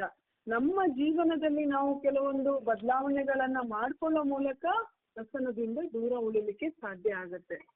ಅದೇ ರೀತಿ ನಾವು ನೋಡುವಂತಹದ್ದು ಮದ್ಯವ್ಯಸನದಿಂದ ಚೇತರಿಸಿಕೊಳ್ಳಿಕ್ಕೆ ಕುಟುಂಬದ ಪಾತ್ರ ಏನು. ಇಲ್ಲಿಯವರೆಗೆ ನಾವು ವ್ಯಸನಿಯ ಪಾತ್ರವನ್ನ ನೋಡಿದ್ದು. ಇನ್ನು ಕುಟುಂಬದ ಪಾತ್ರ ಏನು ಅಂತ ಹೇಳಿದ್ರೆ, ಹಲವಾರು ವರ್ಷಗಳಿಂದ ತನ್ನ ಸ್ವಕಾಳಜಿ, ತನ್ನ ಫ್ಯಾಮಿಲಿ, ನನ್ನ ರೆಸ್ಪೆಕ್ಟ್, ಮರ್ಯಾದೆ, ಕುಟುಂಬ, ಕೆಲಸ, ಹಣ, ದುಡ್ಡು, ಆಸ್ತಿ ಯಾವುದನ್ನೂ ಲೆಕ್ಕಿಸದೆ ಕುಡಿತದ ಗುಂಗಿನಲ್ಲಿ ಇದ್ದವನು ಇವತ್ತು ಸಂಪೂರ್ಣ ಮದ್ಯಮುಕ್ತನಾಗಿ ಜೀವನ ನಡೆಸೋದಂತ ಹೇಳಿದ್ರೆ ನಿಜವಾಗಿಯೂ ಅದು ಚಾಲೆಂಜಿಂಗ್ ವಿಷಯ ಆಗಿರುತ್ತೆ ಸ್ನೇಹಿತರೆ. ದಯವಿಟ್ಟು ಮನೆಯವರು ಇದನ್ನ ಅರ್ಥ ಮಾಡ್ಕೊಳ್ಳಿ. ಇಲ್ಲಿಯವರೆಗೆ ವ್ಯಕ್ತಿ 15 ವರ್ಷ ಆಗಿರ್ಬೋದು, 10 ವರ್ಷ ಆಗಿರ್ಬೋದು, 20 ವರ್ಷ ಆಗಿರ್ಬೋದು, ವ್ಯಸನಕ್ಕೋಸ್ಕರ ಎಲ್ಲವನ್ನ ತ್ಯಾಗ ಮಾಡಿದ್ದಾರೆ. ಅವರಿಗೆ ವ್ಯಸನದ ಮುಂದೆ ಯಾವುದೂ ಕಾಣ್ತಾ ಇರ್ಲಿಲ್ಲ. ಯಾಕಂದ್ರೆ ಇದೊಂದು ಕಾಯಿಲೆ, ಅವರನ್ನ ಆ ಮಟ್ಟಕ್ಕೆ ಅವರಿಗೆ ಪೀಡನೆ ಆಗಿತ್ತು. ಸೊ ಈಗ 1 ವಾರ ಅಡ್ಮಿಷನ್ ಅಥವಾ ಏನೋ ಆಗಿ ಅವರು ವ್ಯಸನದಿಂದ ಹೊರಗೆ ಬಂದಿದ್ದಾರೆ ಅಂತ ಹೇಳಿದ್ರೆ ಇದರಿಂದ ದೂರ ಉಳಿಯುವಂತದ್ದು ಆ ವ್ಯಕ್ತಿಗೆ ತುಂಬಾ ಒಂಥರ ಚಾಲೆಂಜಿಂಗ್ ವಿಷಯ ಆಗಿರುತ್ತೆ. ಇಲ್ಲಿ ಸಮಾಜ ಮತ್ತು ಮನೆಯವರ ಸಪೋರ್ಟ್ ಎಷ್ಟು ಚೆನ್ನಾಗಿರುತ್ತೆ ಅಷ್ಟು ಸಮಯ ಆತನನ್ನ ಇದರಿಂದೆಲ್ಲ ದೂರ ಉಳಿಸ್ಲಿಕ್ಕೆ ಸಾಧ್ಯ ಆಗುತ್ತೆ ಅಂತ ಹೇಳಿ. ಸೊ ಇಲ್ಲಿ ನಮ್ಮ ಆಸ್ಪತ್ರೆಯಲ್ಲಿ ಪ್ರತಿ 15 ದಿವಸಕ್ಕೊಮ್ಮೆ ಫ್ಯಾಮಿಲಿ ಮೀಟಿಂಗ್ಸ್ ಆಗುತ್ತೆ. ಇಲ್ಲಿ ನಾವು ವ್ಯಸನಿಗಳಿಗೆ ಮಾತ್ರ ಕ್ಲಾಸ್ಗಳನ್ನ ಮಾಡುವಂಥದ್ದಲ್ಲ, ರೋಗಿಗಳಿಗೆ ಮಾತ್ರ ಕ್ಲಾಸ್ ಮಾಡುವಂಥದ್ದಲ್ಲ. ಏನು ವ್ಯಸನದಿಂದ ಆಗುವ ಏನ್ ತೊಂದರೆ ಆಗುತ್ತೆ, ಯಾಕೆ ಇದನ್ನ ಕಾಯಿಲೆ ಅಂತ ಕರಿತೇವೆ, ಇದರ ಸೈಡ್ ಇಫೆಕ್ಟ್ಸ್ ಏನು, ಟ್ರೀಟ್ಮೆಂಟ್ ಯಾಕೆ ಅಗತ್ಯ, ಅನಾಮಿಕ ಅಮಲಿಗಳ ಸಭೆಯ ಪ್ರಯೋಜನವೇನು, ಹೀಗೆ ಬೇರೆ ಬೇರೆ ಕ್ಲಾಸ್ ಮಾಡೋದು ರೋಗಿಗಳಿಗೆ ಮಾತ್ರ ಅಲ್ಲ, ಅವರ ಮನೆಯವರಿಗೂ ಕೂಡ ನಾವು 15 ದಿವಸಕ್ಕೊಮ್ಮೆ ಕರೆಸಿ ಕ್ಲಾಸ್ಗಳನ್ನ ಮಾಡ್ತೇವೆ. ಅದೇ ರೀತಿ ರೋಗಿಯ ಮನೆಯವರ ಹತ್ರ ನಮ್ಮ ಕೌನ್ಸಿಲರ್ಸ್ ಮತ್ತು ಡಾಕ್ಟರ್ಸ್ ಈ ವಿಷಯವನ್ನ ಏನು ಖಾಸಗಿಯಾಗಿ ಅವರು ಚರ್ಚೆ ಕೂಡ ಮಾಡ್ತಾರೆ. ಮನೆಯವರು ತಮ್ಮ ನಡವಳಿಕೆಯಲ್ಲಿ ಏನು ಬದಲಾವಣೆ ಮಾಡ್ಕೊಳ್ಬೇಕು, ಅವರ ಯಾವ ನಡವಳಿಕೆಗಳು ರೋಗಿಗೆ ಮತ್ತೆ ವ್ಯಸನಕ್ಕೆ ಹಿಂತಿರುಗ್ಲಿಕ್ಕೆ ಕಾರಣ ಆಗುತ್ತೆ, ಆಗುವ ತೊಂದರೆಗಳೇನು ಅನ್ನೋದ್ರ ಬಗ್ಗೆ ನಮ್ಮ ಟೀಮ್ ಮನೆಯವರಿಗೆ ನಿಮ್ಗೆ ಎಷ್ಟು ಮಾತಾಡ್ತಾರೆ ಅದೇ ರೀತಿ ಅವರ ಮನ ಪರಿವರ್ತನೆಗೂ ಕೂಡ ಇಲ್ಲಿ ಪ್ರಯತ್ನವನ್ನ ಮಾಡ್ಲಾಗತ್ತೆ. ಇಲ್ಲಿ ನಾವು ಕಂಡುಕೊಂಡಂತಹ ಮುಖ್ಯ ವಿಷಯ ಅಂತ ಹೇಳಿದ್ರೆ ಮನೆಯವರ ಸಹಕಾರ ತುಂಬಾ ಕೆಲಸ ಮಾಡುತ್ತೆ. ಇದೊಂದು ಕಾಯಿಲೆ, ಸಾಂಸಾರಿಕ ಕಾಯಿಲೆ. ಇಲ್ಲಿ ಅಮಲು ರೋಗಿ ಆಗಿದ್ದವನು ಹಾಗೂ ಮನೆಯವರ ಇಬ್ಬರ ಪಾತ್ರವೂ ಕೂಡ ಗಮನಾರ್ಹ ಆಗಿರುತ್ತೆ. ಮೊದಲನೆಯದಾಗಿ ಮದ್ಯವ್ಯಸನಿ ಆಗಿದ್ದವನು ತನ್ನ ಕುಟುಂಬದವರೊಂದಿಗಿನ ಸಂಬಂಧ ಏಳಿಗೆಗೆ ಪ್ರಾಮಾಣಿಕ ಪ್ರಯತ್ನ ಮಾಡುವಂತಾಗಬೇಕು. ಕುಡಿತ ಬಿಟ್ಟ ಮೇಲೂ ಕೂಡ ನಾನು ನನ್ನ ಕುಟುಂಬಕ್ಕೋಸ್ಕರ ನಾನು ಮಾಡ್ತಾ ಇದ್ದೇನೆ ಅಂತಲ್ಲ, ಮತ್ತೊಮ್ಮೆ ಹೇಳ್ತಾ ಇದ್ದೇನೆ, ನನಗೋಸ್ಕರ ನಾನು ಬಿಡ್ತಾ ಇದ್ದೇನೆ ಅನ್ನುವಂತಹ ಒಂದು ಇದನ್ನ ಮಾಡ್ಕೊಳ್ಬೇಕು. ಕುಡಿತದಿಂದಾಗಿ ನಮ್ಮ ಕುಟುಂಬ ತಾಳಲು ಸಾಧ್ಯವಾಗದಷ್ಟು ಡ್ಯಾಮೇಜ್ ಆಗಿರ್ಬೋದು. ನಾವು ನಮ್ಮ ಕುಟುಂಬವನ್ನ ಹೇಗೆ ನೋಡ್ಕೊಂಡಿದ್ದೇವೆ, ನಮ್ಮ ಸಂಸಾರಕ್ಕೆ ನಾನು ಸಪೋರ್ಟಿವ್ ಆಗಿದ್ನ, ಜವಾಬ್ದಾರಿ ನನ್ಗಿತ್ತ, ಕುಡಿತದ ಮತ್ತಿನಲ್ಲಿ ನನ್ನ ಅಸಭ್ಯ ನಡವಳಿಕೆಗಳು, ನಿರ್ಧಾರಗಳು, ಮಾತುಗಳನ್ನ ಕುಟುಂಬ ಒಮ್ಮಿಂದೊಮ್ಮೆಲೆ ಮರೆತು ಎಲ್ಲವೂ ಆ ಕೂಡಲೇ ಸರಿಯಾಗಬೇಕು ಅಂತ ಹೇಳಿದ್ರೆ ಸಮಯವನ್ನ ತಗೊಳುತ್ತೆ. ಇಲ್ಲಿ ಸಮಯವನ್ನ ಕೊಡುವಂತದ್ದು ನಮ್ಮ ಒಂದು ಮುಖ್ಯ ಕೆಲಸ ಆಗಿರುತ್ತೆ. ಸೊ ಇಲ್ಲಿ ಕುಟುಂಬದವರ ಒಂದು ಪಾತ್ರದ ಬಗ್ಗೆ ನಾವು ಮಾತಾಡ್ತಾ ಹೋದ್ರೆ ಮತ್ತೊಮ್ಮೆ ಆ ವಿಷಯದ ಬಗ್ಗೆ ನಾನು ಮಾತಾಡೋದಂತ ಹೇಳಿದ್ರೆ, ಕುಟುಂಬದವರು ಕೂಡ ಪಾಸ್ಟ್ ಅಲ್ಲಿ ಏನಾಗಿದೆ, ಹಿಂದೆ ಅವನು ಅದು ಮಾಡಿದ್ದ, ಅವನು ಇದು ಮಾಡಿದ್ದ, ಸೊ ಅದರಿಂದ ನೀವು ಕೂಡ ಹೊರಗೆ ಬರುವಂತಹ ಒಂದು ಕೆಲಸವನ್ನ ಮನೆಯವರು ಕೂಡ ಮಾಡ್ತಾ ಹೋಗ್ಬೇಕಾಗತ್ತೆ. ಸೊ ಅವರು ಕೂಡ ಈ ಸಂಬಂಧಗಳ ಒಂದು ಸುಧಾರಿಕೆಯಲ್ಲಿ ಪ್ರಯತ್ನಗಳನ್ನ ಮಾಡಬೇಕು. ಹಿಂದಿನ ಕಹಿ ಘಟನೆಗಳು, ಮನಸ್ತಾಪಗಳು ಹಲವು ಸಂಬಂಧಗಳ ತೊಂದರೆಗೆ ಕಾರಣ ಆಗಿರುತ್ತೆ. ಅದನ್ನು ಸರಿಪಡಿಸುವಂತಹ ಕೆಲಸವನ್ನ ಮನೆಯವರು ಕೂಡ ಇಲ್ಲಿ ಮಾಡ್ತಾ ಹೋಗ್ಬೇಕಾಗತ್ತೆ. ಸೊ ಅಲ್ಲಿ ಕಟುವಾದ ಟೀಕೆ ಮಾಡೋದು, ಕಠಿಣ ಮಾತುಗಳನ್ನ ಆಡುವಂತಹದ್ದು, ಗಂಡ ಮದ್ಯವ್ಯಸನದಿಂದ ಹೊರಗೆ ಬಂದ ಕೂಡಲೇ ಆತನಿಗೆ ಗದರಿಸುವಂತಹ ಮಾತುಗಳನ್ನ ಆಡೋದು ಇಲ್ಲಿ ಆಗ್ಬಾರ್ದು. ನಾವು ನೋಡ್ತೇವೆ, ಒಬ್ಬ ವ್ಯಸನಿ ಏನು ಡ್ರಿಂಕ್ಸ್ ಬಿಟ್ಟು ಮನೆಯಲ್ಲಿ ಹೆಂಡತಿಗೆ ಒಂದು ಇಷ್ಟದಿಂದ ಒಂದು ಸರ್ಪ್ರೈಸ್ ಆಗಿ ಒಂದು ಸೀರೆ ತಂದ್ಕೊಟ್ರೆ ಹೆಂಡತಿ ಅದನ್ನ ನೋಡಿ ಖುಷಿ ಅನುಭವಿಸದೆ, ನೋಡು ನೀನ್ ಈಗ ನನ್ಗೆ 1 ತಿಂಗಳಾಯ್ತು ಡ್ರಿಂಕ್ಸ್ ಬಿಟ್ಟು ಸೀರೆ ತಂದು ಕೊಡ್ತಾ ಇದೀಯಾ, ನೀನ್ ಕುಡಿಯದೇ ಇದ್ರೆ ನನ್ಗೆ ಎಷ್ಟು ಚಿನ್ನ ಮಾಡ್ತಾ ಇದ್ದೀಯೇನೋ. ಸೊ ಹೀಗೆ ಒಂಥರ ಚುಚ್ಚುವಂತಹ ಮಾತುಗಳು ಆ ವ್ಯಕ್ತಿಯ ಮನಸ್ಸಿಗೆ ತುಂಬಾ ನೋವಾಗುತ್ತೆ. ಯಾಕಂದ್ರೆ ಆತನಿಗೆ ಆಲ್ರೆಡಿ ಆತನ ಬಗ್ಗೆ ಒಂದ್ ಸ್ವಲ್ಪ ಗಿಲ್ಟ್ ಫೀಲಿಂಗ್ಸ್ ಇರುತ್ತೆ, ಅಪರಾಧಿ ಭಾವನೆ ಇರುತ್ತೆ. ಕುಡ್ದೆ, ನಾನು ಇಷ್ಟು ಸಮಸ್ಯೆ ಮಾಡ್ಕೊಂಡೆ, ನನ್ ದುಡ್ಡು ಇಷ್ಟು ಕಳ್ಕೊಂಡೆ, ಇದೆಲ್ಲ ಅವರಿಗೆ ನೋವು ತರ್ತಾ ಇರುತ್ತೆ. ನೀವಿದನ್ನ ಮತ್ತೆ ಮತ್ತೆ ಇಂತಹ ಮಾತುಗಳನ್ನ ಆಡ್ತಾ ಇದ್ರೆ ಆತನಿಗೆ ಅದು ತುಂಬಾ ನೋವಾಗುತ್ತೆ.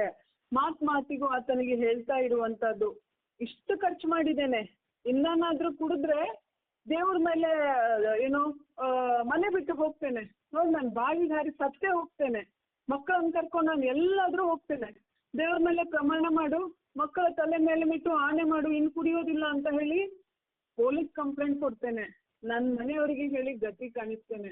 ಇದೇನು ಮಾತು ಹೇಳ್ತಾ ಇದ್ದೇವೆ, ಇದನ್ನ ನಾವು ನಮ್ಮ ಏನು ಆಸ್ಪತ್ರೆಯಲ್ಲಿ ಮನೆಯವರು ಮಾತನಾಡುವಂತಹ ಮಾತುಗಳಾಗಿರುತ್ತೆ. ಇದನ್ನ ಮನೆಯವರೇ ಕೆಲವೊಮ್ಮೆ ನಮ್ಮ ಹತ್ರ ಹೇಳ್ತಾರೆ, ಅದೇ ರೀತಿ ರೋಗಿ ಕೂಡ ನನ್ನ ಮನೆಯವ್ರು ಹೀಗೆ ಹೇಳ್ತಾ ಇದ್ರು ಅನ್ನೋದ ಕಾಣಿಸ್ತೇವೆ. ಹೆಚ್ಚಿನ ಸಂದರ್ಭಗಳಲ್ಲಿ ಗಮನಿಸುವ ಅಂಶ ಅಂತ ಹೇಳಿದ್ರೆ ಮದ್ಯವ್ಯಸನಿಗಳಲ್ಲಿ ಮುಂಗೋಪ ಜಾಸ್ತಿ. ಇಂತಹ ಮಾತುಗಳು ಅವರನ್ನ ಕುಡಿತಕ್ಕೆ ಹೋಗ್ಲಿಕ್ಕೆ ಪ್ರೇರೇಪಿಸಬಹುದು. ನೀವು ಹೀಗೆ ಮಾತಾಡೋದ್ರಿಂದ ನಾನ್ ಬಿಟ್ಟು ಇನ್ನೇನ್ ಪ್ರಯೋಜನ ಇದೆ, ನನ್ನ ಹೆಂಡತಿ ಹೇಳ್ದಂಗೆ ಮದುವೆ ಆಗಿ 20 ವರ್ಷ ಆಯ್ತು, 20 ವರ್ಷ ನಾನು ಅವಳಿಗೆ ಏನು ಸುಖ ಕೊಟ್ಟಿಲ್ಲ, ಇನ್ನು ನಾನು ಬಿಟ್ಟು ಏನು ಉದ್ಧಾರ ಮಾಡ್ತೇನೆ, ನಾನು ಕುಡ್ದೆ ಸಾಯ್ತೇನೆ, ನಾನು ನಾಳೆಯಿಂದಲೇ ಕುಡಿತೇನೆ, ನಾನು ಇವತ್ತು ಸಂಜೆನೆ ಕುಡಿತೇನೆ ಅಂತ ಹೇಳಿ ನಿಮ್ಮ ಒಂದು ಮಾತುಗಳು ಆತನ ಒಂದು ನಿರ್ಧಾರವನ್ನ ಬದಲಾವಣೆ ಮಾಡ್ಲಿಕ್ಕೆ ಕಾರಣ ಆಗ್ಬೋದು. ದಯವಿಟ್ಟು ಮಾತನಾಡೋ ಮುಂಚೆ ಆಲೋಚನೆ ಮಾಡಿ ಮಾತಾಡಿ, ಮನಸ್ಸಿಗೆ ನೋವಾಗದ ಹಾಗೆ ಮಾತಾಡೋದನ್ನ, ನಿಮ್ಮ ಗಂಡನ ತಪ್ಪುಗಳನ್ನ ಪದೇ ಪದೇ ಆಡಿ ತೋರಿಸೋದನ್ನ ದಯವಿಟ್ಟು ಮಾಡ್ಲಿಕ್ಕೆ ಹೋಗ್ಬೇಡಿ. ಸೊ ಅದೇ ರೀತಿ ಮದ್ಯವ್ಯಸನಿಯ ಮೇಲೆ ನಂಬಿಕೆಯನ್ನ ಇಡುವಂತಹದ್ದು ಕೂಡ ತುಂಬಾ ಇಂಪಾರ್ಟೆಂಟ್ ಆಗಿರುತ್ತೆ. ವ್ಯಕ್ತಿ ಕೆಲಸದಿಂದ ಮರಳಿ ಬಂದ ಕೂಡ್ಲೆ ಆತನನ್ನ ಮೂಸಿ ನೋಡೋದು, ಡ್ರಿಂಕ್ಸ್ ಮಾಡಿದೀಯಾ, ಸ್ವಲ್ಪ ವಾಸನೆ ಬಂದಂಗಾಗುತ್ತೆ, ಕಣ್ಣೆಲ್ಲ ಕೆಂಪ್ಗಿದೆ, ನೀನೇನೋ ಕುಡಿದು ಬಂದಿದ್ಯಾ ಅಂತ ನನ್ಗೆ ಡೌಟ್ ಆಗುತ್ತೆ. ಅವನು ಸ್ನಾನಕ್ಕೆ ಹೋದ ಕೂಡಲೇ, ಬಾತ್ರೂಮಿಗೆ ಹೋದ ಕೂಡಲೇ ಅವನ ಪರ್ಸ್ ಚೆಕ್ ಮಾಡೋದು, ಪ್ಯಾಂಟ್ ಕಿಸೆ ಚೆಕ್ ಮಾಡೋದು, ಏನಾದ್ರೂ ಕುಡ್ದದ್ದು ಏನಾದ್ರೂ ಇರುತ್ತಾ ಚೆಕ್ ಮಾಡ್ಲಿಕ್ಕೆ. ಅಥವಾ ಅವರ ಫ್ರೆಂಡ್ಸಿಗೆ ಕಾಲ್ ಮಾಡ್ಕೊಂಡು ಫ್ರೆಂಡ್ಸಿಗೆ ಕಾಲ್ ಮಾಡಿ ಎನ್ಕ್ವೈರಿ ಮಾಡುವಂತದ್ದು, ಎಷ್ಟು ಗಂಟೆಗೆ ಕೆಲ್ಸಕ್ಕೆ ಬಂದ್ರು, ಅದ್ರ ಮಧ್ಯದಲ್ಲಿ ಎಲ್ಲಾದ್ರೂ ಹೋಗಿದ್ರಾ, ನಿಮ್ಗೇನಾದ್ರೂ ಕುಡಿಯೋ ಬಗ್ಗೆ ಡೌಟ್ ಉಂಟಾ, ದಯವಿಟ್ಟು ಇದನ್ನ ಮಾಡ್ಲಿಕ್ಕೆ ಹೋಗ್ಬೇಡಿ. ಸೊ ನೀವು ಇಂತಹ ಮಾತುಗಳು ಆಡುವಂತಹದ್ದು ಅಥವಾ ನಿಮ್ಮ ನಡವಳಿಕೆ ಖಂಡಿತವಾಗಿ ಗಂಡನ ಗಮನಕ್ಕೆ ಬರುತ್ತೆ, ಆತನಿಗೆ ಇದು ಟ್ರಿಗರ್ ಆಗ್ಲಿಕ್ಕೆ ಕಾರಣ ಆಗುತ್ತೆ ಅನ್ನೋದನ್ನ ನೀವು ನೆನ್ಪಿಟ್ಕೊಳ್ಬೇಕು. ಹಾಗೆಯೇ ಮದ್ಯವ್ಯಸನಿ ಈಗ ಮಕ್ಕಳನ್ನ ಕೂಡ ನಾವು ಪ್ರೇರೇಪಿಸೋದು, ತಂದೆ ಮಕ್ಕಳ ಸಂಬಂಧ ಒಂದು ಇಂಪ್ರೂವ್ ಆಗ್ಲಿಕ್ಕೆ. ಸೊ ಮೊದಲು ಮಕ್ಕಳು ಏನೇ ಅವರಿಗೆ ಬೇಸರ ಆಗ್ಲಿ ಖುಷಿ ಆಗ್ಲಿ ಎಲ್ಲಾ ಟೈಮಲ್ಲಿ ಬಂದು ಅವರು ತಾಯಿ ಹತ್ರ ಹೇಳ್ಕೊಳಕ್ ಇಷ್ಟಪಡ್ತಾ ಇದ್ರು, ತಂದೆ ಹತ್ರ ಹೋಗ್ತಾನೆ ಇರ್ಲಿಲ್ಲ. ಈಗ ನಾವು ಮಾಡ್ಬೇಕಾಗಿರುವಂತಹದ್ದು, ಮಗು ಶಾಲೆಯಲ್ಲಿ ಏನೋ ಒಂದು ಅಚೀವ್ಮೆಂಟ್ ಮಾಡ್ತು, ಸ್ಪೋರ್ಟ್ಸ್ ಅಲ್ಲಿ ಚೆನ್ನಾಗ್ ಬಂತು, ಅಥವಾ ಯಾವುದೇ ಒಂದು ಪಠ್ಯೇತರ ಚಟುವಟಿಕೆಯಲ್ಲಿ ಅಚೀವ್ಮೆಂಟ್ ಮಾಡ್ತು, ಒಳ್ಳೆ ಮಾರ್ಕ್ಸ್ ತೆಗಿತು. ಈಗ ಅಮ್ಮ ಆದವಳು ಆ ಮಗುವಿಗೆ ಹೇಳಿ ಕೊಡ್ಬೇಕು, ಫಸ್ಟ್ ಹೋಗಿ ಈ ಖುಷಿಯನ್ನ ನಿನ್ನ ತಂದೆ ಹತ್ರ ಹೇಳ್ಕೊಳ್ಳು, ತಂದೆ ಹತ್ರ ನಿನ್ನ ಸಮಸ್ಯೆಯನ್ನ ಹೇಳ್ಕೊಳ್ಳು. ಸೊ ಇದು ಏನ್ ಮಾಡುತ್ತೆ, ತಂದೆಗೂ ಅನ್ಸಕ್ ಶುರು ಆಗುತ್ತೆ, ನನ್ನ ಫ್ಯಾಮಿಲಿ ನನ್ನನ್ನ ದ್ವೇಷ ಮಾಡಿದ್ದಲ್ಲ, ನನ್ನ ಬಗ್ಗೆ ಅವ್ರಿಗೆ ಅಷ್ಟೇ ಪ್ರೀತಿ ಇದೆ, ಅವರು ದ್ವೇಷ ಮಾಡ್ತಾ ಇದ್ದದ್ದು ನನ್ನ ಒಂದು ವ್ಯಸನವನ್ನ ಅಂತ ಹೇಳಿ ಅವರ ಮನಸ್ಸಿಗೆ ಕೂಡ ನಾನು ಇದರಿಂದ ದೂರ ಉಳಿದ್ರೆ ನನ್ನ ಫ್ಯಾಮಿಲಿ ಎಷ್ಟು ಖುಷಿಯಾಗಿದೆ ನೋಡಿ, ಇವತ್ತು ಅವ್ರು ಎಷ್ಟು ಚೆನ್ನಾಗಿದ್ದಾರೆ ಅಂತ ಹೇಳಿ ಅವರ ಮನಸ್ಸಿಗೆ ಅದು ಖುಷಿಯನ್ನ ಕೊಡುತ್ತೆ, ಹಾಗೂ ವ್ಯಸನದಿಂದ ದೂರ ಉಳಿಲಿಕ್ಕೆ ಕಾರಣ ಆಗುತ್ತೆ. ಹಾಗೆಯೇ ಫ್ಯಾಮಿಲಿ ಮತ್ತು ರೋಗಿ ಇಬ್ರೂ ಕೂಡ ಹಣಕಾಸಿನ ಒತ್ತಡ ನಿರ್ವಹಣೆಯ ಬಗ್ಗೆ ಕೂಡ ಮಾತಾಡ್ಬೇಕಾಗತ್ತೆ. ಹಣದಿಂದ ತುಂಬಾ ಜನ ಹೇಳ್ತಾರೆ, ಹಣದಿಂದ ಜೀವನದಲ್ಲಿ ನೆಮ್ಮದಿಯನ್ನ ಖರೀದಿಸ್ಲಿಕ್ಕೆ ಸಾಧ್ಯ ಆಗಲ್ಲ. ದುಡ್ಡು ಎಲ್ಲ ಕೊಡುತ್ತಾ, ದುಡ್ಡಿದ್ರಿಂದ ಎಲ್ಲ ಸಿಗುತ್ತಾ, ದುಡ್ಡು ಇದ್ದವನಿಗೆ ಎಲ್ಲ ಒಳ್ಳೆ ನಿದ್ರೆ ಬರುತ್ತಾ, ಆರೋಗ್ಯ ಇರುತ್ತಾ, ಹೀಗೆ ತುಂಬಾ ಜನ ವಾದ ಮಾಡೋದಿದೆ. ಸ್ನೇಹಿತರೆ, ಹಣದಿಂದ ಜೀವನದಲ್ಲಿ ನೆಮ್ಮದಿ ಖರೀದಿಸಲು ಸಾಧ್ಯ ಇಲ್ಲ. ಆದ್ರೆ ಹಣ ಇಲ್ಲದೆಯೂ ಕೂಡ ಸುಖ ನೆಮ್ಮದಿಯ ಜೀವನವನ್ನ ನಡೆಸಲಿಕ್ಕೆ ಸಾಧ್ಯ ಇಲ್ಲ. ಅಗತ್ಯಕ್ಕೆ ಬೇಕಾದಷ್ಟು ದುಡ್ಡಿಲ್ಲ ಅಂತ ಹೇಳಿದ್ರೆ ಅದು ಕೂಡ ನೆಮ್ಮದಿಯ ಕೊರತೆಗೆ ಕಾರಣ ಆಗುತ್ತೆ. ಮದ್ಯ ವ್ಯಸನದಿಂದ ಹೊರಬಂದ್ರೂ ಕೂಡ ಜನರಲ್ಲಿ ಅತಿ ಹೆಚ್ಚು ಒತ್ತಡ ಉಂಟು ಮಾಡುವಂತಹದ್ದು ದುಡ್ಡೇ ಆಗಿರುತ್ತೆ. ತುಂಬಾ ಒತ್ತಡ ಮಾಡುವಂತಹದ್ದು ದುಡ್ಡೇ ಆಗಿರುತ್ತೆ. ಸಾಲದ ಬಾಧೆ ಕೆಲವೊಮ್ಮೆ ಅಸಹಾಯಕರನ್ನಾಗಿ ಮಾಡುತ್ತೆ. ನಾಚಿಕೆ ಅನ್ಸುತ್ತೆ. ಏನು, ನಾವು ನಮ್ಮ ಅಸಹಾಯಕತೆಯನ್ನ ಮುಚ್ಚಿಡೋದಕ್ಕಾಗಿ ಕೆಲ್ಸಕ್ಕೆ ಹೋಗೋದನ್ನ ತಪ್ಪಿಸ್ಕೊಳ್ತೇವೆ, ಫಂಕ್ಷನ್ಸ್ ಅಟೆಂಡ್ ಮಾಡಲ್ಲ, ಜನರನ್ನ ಅವಾಯ್ಡ್ ಮಾಡ್ತೇವೆ. ಆದ್ರೆ ಇದು ಸೂಕ್ತವಾದ ಮಾರ್ಗ ಅಲ್ಲ ಮತ್ತು ಪರ್ಮನೆಂಟ್ ಮಾರ್ಗ ಕೂಡ ಅಲ್ಲ. ನಾವು ಇದಕ್ಕೆ ಸರಿಯಾದ ಮಾರ್ಗವನ್ನ ಕಂಡುಕೊಳ್ಳುವ ಪ್ರಯತ್ನ ಕುಟುಂಬದಲ್ಲಿ ನಡೀಬೇಕು. ಸೊ ಸಾಲಗಳನ್ನ ತೀರಿಸ್ಲಿಕ್ಕೆ ಕೆಲವೊಂದು ಆಕ್ಷನ್ ಪ್ಲಾನ್ ನಾವೀಗ ಸ್ಟಾರ್ಟ್ ಮಾಡ್ಲೇಬೇಕು. ಮನೆಯಲ್ಲಿ ಸಾಲ ತೆಗೆದುಕೊಳ್ಳುವಾಗ ನಾವು ಗಮನಿಸಬೇಕಾದ ಅಂಶ ಅಂತ ಹೇಳಿದ್ರೆ, ಅಸಲಿ ಬಡ್ಡಿ ಕಟ್ಟುವಾಗ ನಾವು ಯಾವುದೇ ಕ್ಲಾರಿಟಿ ತಗೊಂಡಿರಲ್ಲ. ನನ್ಗೆ ಇಷ್ಟು ಸಂಬಳ ಬರುತ್ತೆ, ಇಷ್ಟು ಸಾಲ ತೆಗೆದ್ರೆ ಅದು ಕಟ್ಟೋದು ಹೇಗೆ ಅಂತ ಆಲೋಚನೆ ಮಾಡಿರಲ್ಲ. ಪಟ್ ಅಂತ ಸಾಲ ಸಿಕ್ಕುತ್ತೆ ಅಂತ ಹೇಳಿ ಹೆಚ್ಚು ಬಡ್ಡಿ ಕೊಟ್ಟು ಲೋನ್ ತಗೊಂಡಿರ್ತೇವೆ. ಸೊ ನಂಬಿಕಸ್ತ ಫ್ರೆಂಡ್ ಹತ್ರ ಕೆಲವೊಮ್ಮೆ ಹೆಚ್ಚು ಬಡ್ಡಿ ಕೊಟ್ಟು ತಗೊಂಡಿರ್ತೇವೆ. ಇದೆಲ್ಲ ಈಗ ನಮಗೆ ತುಂಬಾ ಒಂಥರ ನುಂಗಲಾರದ ಒಂದು ತುತ್ತಾಗಿರೋದನ್ನ ನಾವು ಕಾಣ್ತೇವೆ. ಸೊ ಇದಕ್ಕೋಸ್ಕರ ನಾವು ನಮ್ಮ ದುಡ್ಡಿನ ನಿರ್ವಹಣೆಯ ಬಗ್ಗೆ ಒಂದು ಪ್ಲಾನ್ ಅನ್ನುವಂತಹದ್ದು ಆಗ್ಬೇಕು. ನಮ್ಮ ಆದಾಯಕ್ಕೆ ತಕ್ಕಂತೆ ನಮ್ಮ ಜೀವನ ಶೈಲಿಯನ್ನ ನಾವು ಮಾಡ್ಕೊಳ್ಬೇಕಾಗುತ್ತೆ. ನನ್ನ ಆದಾಯ ಹಾಗೂ ನನ್ನ ಖರ್ಚಿನ ಇತಿಮಿತಿಯ ಬಗ್ಗೆ ಒಂದು ಡೈಲಿ ಅಕೌಂಟ್ಸ್ ಅನ್ನ ಮಾಡ್ಕೊಳ್ಳುವಂತಹದ್ದು. ಫ್ಯಾಮಿಲಿನೂ ಇದು ಗಂಡ ಹೆಂಡತಿ ಮಕ್ಕಳು, ಹದಿಹರೆಯ ವಯಸ್ಸಿಗೆ ಮಕ್ಕಳು ಬಂದರೂ ಕೂಡ ಅವರನ್ನೂ ಕೂಡ ನಾವು ಹಣಕಾಸಿನ ಒಂದು ಡಿಸಿಷನ್ಗೆ, ನಿರ್ಧಾರಕ್ಕೆ ಒಳಪಡಿಸಿಕೊಳ್ಳುವಂತಹದ್ದು ಮಕ್ಕಳಲ್ಲೂ ಕೂಡ ಒಂದು ಜವಾಬ್ದಾರಿಯ ನಡವಳಿಕೆಯನ್ನು ಉಂಟು ಮಾಡುತ್ತೆ. ಹೆಚ್ಚಿನವರಿಗೆ ಏನ್ ಅನ್ಸುತ್ತೆ ಅಂದ್ರೆ, ಮಕ್ಕಳಿಗೆ ಕಷ್ಟ ಗೊತ್ತಾಗೋದು ಬೇಡ, ಅವ್ರು ಹೋಗ್ಲಿ, ಇದು ತಪ್ಪು. ನಮ್ಮ ಮನೆಯಲ್ಲಿ ಏನಾಗ್ತಾ ಇದೆ, ನಮ್ಮ ಪರಿಸ್ಥಿತಿ ಹೇಗಿದೆ ಅಂತ ಹೇಳಿ ಮನೆಯ ಮಕ್ಕಳಿಗೂ ಅವರು ಒಂದು ಆಲೋಚನೆ ಮಾಡುವ ಲೆವೆಲ್ಗೆ ಬಂದಾಗ ಅವರಿಗೂ ನಾವು ನಮ್ಮ ಮನೆಯ ಪರಿಸ್ಥಿತಿಯನ್ನ ತಿಳಿಸುವಂತಹದ್ದು ತುಂಬಾ ಅವಶ್ಯಕ ಆಗಿರುತ್ತೆ. ನಮ್ಮಲ್ಲಿ ಅಗತ್ಯ ಖರ್ಚುಗಳು ಯಾವುದು, ಅನಗತ್ಯ ಖರ್ಚುಗಳು ಯಾವುದು? ಅಗತ್ಯ ಖರ್ಚುಗಳು ಅಂತ ಹೇಳಿದ್ರೆ ಈಗ ಏನು, ನಮ್ಮ ಮನೆಯ ದಿನಸಿ ಸಾಮಾನು ಇರುತ್ತೆ, ಹಾಲು ಮೊಸರು, ಮನೆ ಬಾಡಿಗೆ, ಶಾಲೆ ಖರ್ಚು, ಸಾಲ ಕಟ್ಟೋದು, ಇದೆಲ್ಲ ಪ್ರತಿ ತಿಂಗಳು ಆಗ್ಲೇಬೇಕು. ಇದು ಅಗತ್ಯ ಖರ್ಚುಗಳು, ಇದನ್ನ ಅವಾಯ್ಡ್ ಮಾಡ್ಲಿಕ್ಕೆ ಆಗಲ್ಲ. ಸೊ ಇದನ್ನ ನಾವು ಕರೆಕ್ಟ್ ಆಗಿ. ಅನಗತ್ಯ ಖರ್ಚುಗಳು ಅಂತ ಹೇಳಿದ್ರೆ, ನಾನು ಇಷ್ಟು ಟೈಮ್ ನನ್ನ ಹೆಂಡತಿ ಮಕ್ಳಿಗೆ ಏನು ಖುಷಿ ಕೊಟ್ಟಿಲ್ಲ, ಅವ್ರಿಗೇನು ತೆಗ್ಸಿ ಕೊಟ್ಟಿಲ್ಲ, ನಾನು ಇನ್ನು ನಂಗೆ ಎಷ್ಟು ಕಷ್ಟ ಆದ್ರೂ ಅವರಿಗೆ ಈ ಸಮಸ್ಯೆ ಆಗ್ಲಿಕ್ಕೆ ಬಿಡಲ್ಲ ಅಂತ ಹೇಳಿ ಅನಗತ್ಯ ಮನರಂಜನೆ, ಪ್ರವಾಸಕ್ಕೆ ಕರ್ಕೊಂಡು ಹೋಗೋದು, ಫ್ರೆಂಡ್ಸ್ಗಳಿಗೆ, ಮನೆಯವರಿಗೆ ಬರ್ತ್ಡೇ, ಆ ದಿನ ಈ ದಿನ ಅಂತ ಕಾಸ್ಟ್ಲಿ ಗಿಫ್ಟ್ಗಳನ್ನ ತೆಗೆಸಿ ಕೊಡುವಂತಹದ್ದು, ಬಸ್ಸಲ್ಲಿ ತಿರುಗಬೇಕಾಗದಲ್ಲಿ ಬಸ್ಸಿನ ಬದಲಿಗೆ ಆಟೋ ಹಿಡ್ಕೊಂಡು ಹೋಗುವಂತಹದ್ದು, ಮನೆಗೆ ಟಿವಿ, ಬೇರೆ ಬೇರೆ ಎಲೆಕ್ಟ್ರಾನಿಕ್ ವಸ್ತುಗಳನ್ನ ಖರೀದಿ ಮಾಡುವಂತಹದ್ದು, ಇವು ಎಲ್ಲವುಗಳನ್ನ ನಾವು ತಡಿಲಿಕ್ಕೆ, ಒಳ್ಳೊಳ್ಳೆ ಬಟ್ಟೆ ಪರ್ಚೇಸ್ ಮಾಡೋದು ಅನಗತ್ಯವಾಗಿ. ಸೊ ಈ ಖರ್ಚುಗಳನ್ನ ನಾವು ತಡೆದ್ರೆ ನಮ್ಮಲ್ಲಿ ದುಡ್ಡನ್ನ ಉಳಿಸ್ಲಿಕ್ಕೆ ಸಾಧ್ಯ ಆಗುತ್ತೆ. ದಿನಕ್ಕೆ ಕುಡಿತಕ್ಕೆ ನಾನೊಂದು 600ರಿಂದ 700 ರೂಪಾಯಿ ಹಾಕ್ತಾ ಇದ್ದೆ. ಸೊ ಅದನ್ನ ನಾವೀಗ ತಡೆಯುವ ಮೂಲಕ, ಆ ಹಣವನ್ನು ನಾವು ವಿನಿಯೋಗ ಮಾಡುವ ಮೂಲಕ ಕೆಲಸ ಮಾಡುವಂತದ್ದು ಅವಶ್ಯಕ ಆಗಿರುತ್ತೆ. ಸೊ ಸಣ್ಣ ಪುಟ್ಟ ಯಾವುದೇ ವಸ್ತು ಕ್ಯಾಶ್ ಮೂಲಕ ಖರೀದಿಸುವಂತಹದ್ದು ಹೆಚ್ಚಾಗಿ, ಕ್ರೆಡಿಟ್ ಕಾರ್ಡ್, ಆ ಕಾರ್ಡ್ ಈ ಕಾರ್ಡ್ ಅಂತ ಬಳಕೆಯನ್ನ ಕಡಿಮೆ ಮಾಡುವಂತಹದ್ದು, ಮಾಲ್ಗಳಲ್ಲಿ 50% ಡಿಸ್ಕೌಂಟ್ ಇದೆ, 30% ಡಿಸ್ಕೌಂಟ್ ಇದೆ ಅಂತ ಹೇಳಿ ಅನಗತ್ಯ ವಸ್ತುಗಳನ್ನ ಮರೆಗೆ ಖರೀದಿ ಮಾಡೋದು, ಇದನ್ನೆಲ್ಲವನ್ನ ನಾವು ಆಲೋಚನೆ ಮಾಡುವಂತದ್ದು. ಇನ್ನೊಂದಿರುತ್ತೆ, ಬೇಗ ದುಡ್ಡು ಮಾಡ್ತೇನೆ ಅಂತ ಹೇಳಿ ಒಂದಂಕಿ ಲಾಟ್ರಿಗೆ ಹೋಗುವಂತಹದ್ದು, ದುಡ್ಡು ಡಬಲ್ ಮಾಡುವಂತಹ ಸ್ಕೀಮ್ಗಳಿಗೆ ಒಳಗಾಗುವಂತಹದ್ದು. ದಯವಿಟ್ಟು ಇಂತಹ ಒಂದು ಇದಕ್ಕೆ ದಯವಿಟ್ಟು ಹೋಗಬೇಡಿ. ಮನೆಯವರಾಗಿರ್ಬೋದು, ವ್ಯಸನಿ ಮುಕ್ತ ವ್ಯಕ್ತಿ ಕೂಡ ಆಗಿರ್ಬೋದು, ಇದು ನಿಮ್ಮನ್ನ ಒಂದು ಬಾವಿಯಿಂದ ತೆಗೆದು ಇನ್ನೊಂದು ಬಾವಿಗೆ, ಆಳವಾದ ಬಾವಿಗೆ ನಿಮ್ಮನ್ನ ಹಾಕಿ ಇನ್ನೂ ಕೂಡ ಸಂಕಷ್ಟಕ್ಕೆ ಕಾರಣ ಆಗಬಹುದು. ಪ್ರತಿಯೊಂದು ಹೆಜ್ಜೆ ಇಡುವಾಗ ಆಲೋಚನೆ ಮಾಡುವಂತಹದ್ದು, ಎಸ್ಪೆಷಲಿ ಹಣಕಾಸಿನ ಒತ್ತಡ ನಿರ್ವಹಣೆ ಮಾಡುವಂತಹದ್ದು ಕುಟುಂಬದಲ್ಲಿ ನೆಮ್ಮದಿಗೆ ಕಾರಣ ಆಗುತ್ತೆ. ಸೊ ಇದ್ರೊಟ್ಟಿಗೆ ನಾನು ಇನ್ನೊಂದು ಹೇಳೋದಂತ ಹೇಳಿದ್ರೆ, ಕುಟುಂಬದವರ ಮದ್ಯ ವ್ಯಸನಿಯ ಒಂದು ತೊಂದರೆಯನ್ನ ಗಮನಿಸಿ ಆತನಿಗೆ ಸಹಕಾರವನ್ನ ನೀಡ್ತಾ ಆತನ ಆತ್ಮವಿಶ್ವಾಸವನ್ನ ಹೆಚ್ಚು ಮಾಡಲಿಕ್ಕೆ ಪ್ರಯತ್ನ ಮಾಡುವಂತಹದ್ದು. ಅದರೊಂದಿಗೆ ಇದು ಒಂದು ಕಾಯಿಲೆ, ಇದು ಒಂದು ಸಾಂಸಾರಿಕ ಕಾಯಿಲೆ. ಅವನು ಬೇಕಂತ ಮಾಡ್ತಾ ಇಲ್ಲ. ಅವನಿಗೆ ವೈದ್ಯರು ಹೇಳಿದಷ್ಟು 1 ವರ್ಷನ 2 ವರ್ಷನ ಚಿಕಿತ್ಸೆ ಬೇಕು ಅಂತ ಹೇಳಿದ್ದಾರೆ.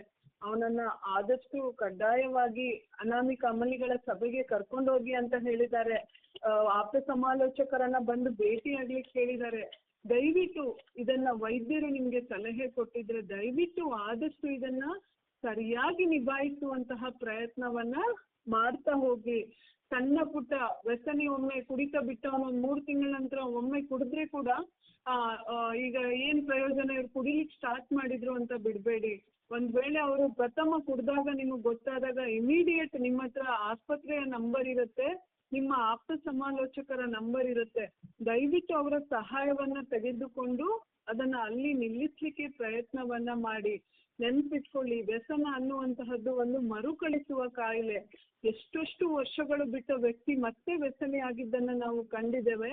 ಹಾಗಾಗಿ ವ್ಯಸನದ ಬಗ್ಗೆ ಒಂದು ನಿಮಗೆ ಅನುಕಂಪ ಇರಲಿ, ಅದನ್ನ ಸರಿ ಮಾಡುವಂತಹ ಪ್ರಯತ್ನಕ್ಕೆ ರೋಗಿ ಹಾಗೂ ಮನೆಯವರು ಪ್ರಾಮಾಣಿಕ ಪ್ರಯತ್ನವನ್ನ ಮಾಡಿ. ಇಷ್ಟು ಮಾತಾಡ್ತಾ ನನ್ನ ಮಾತುಗಳನ್ನ ಮುಗಿಸ್ತೇನೆ. ಅವಕಾಶಕ್ಕಾಗಿ ಧನ್ಯವಾದಗಳು. Thank you. Thank you madam. ಸ್ನೇಹಿತರೆ,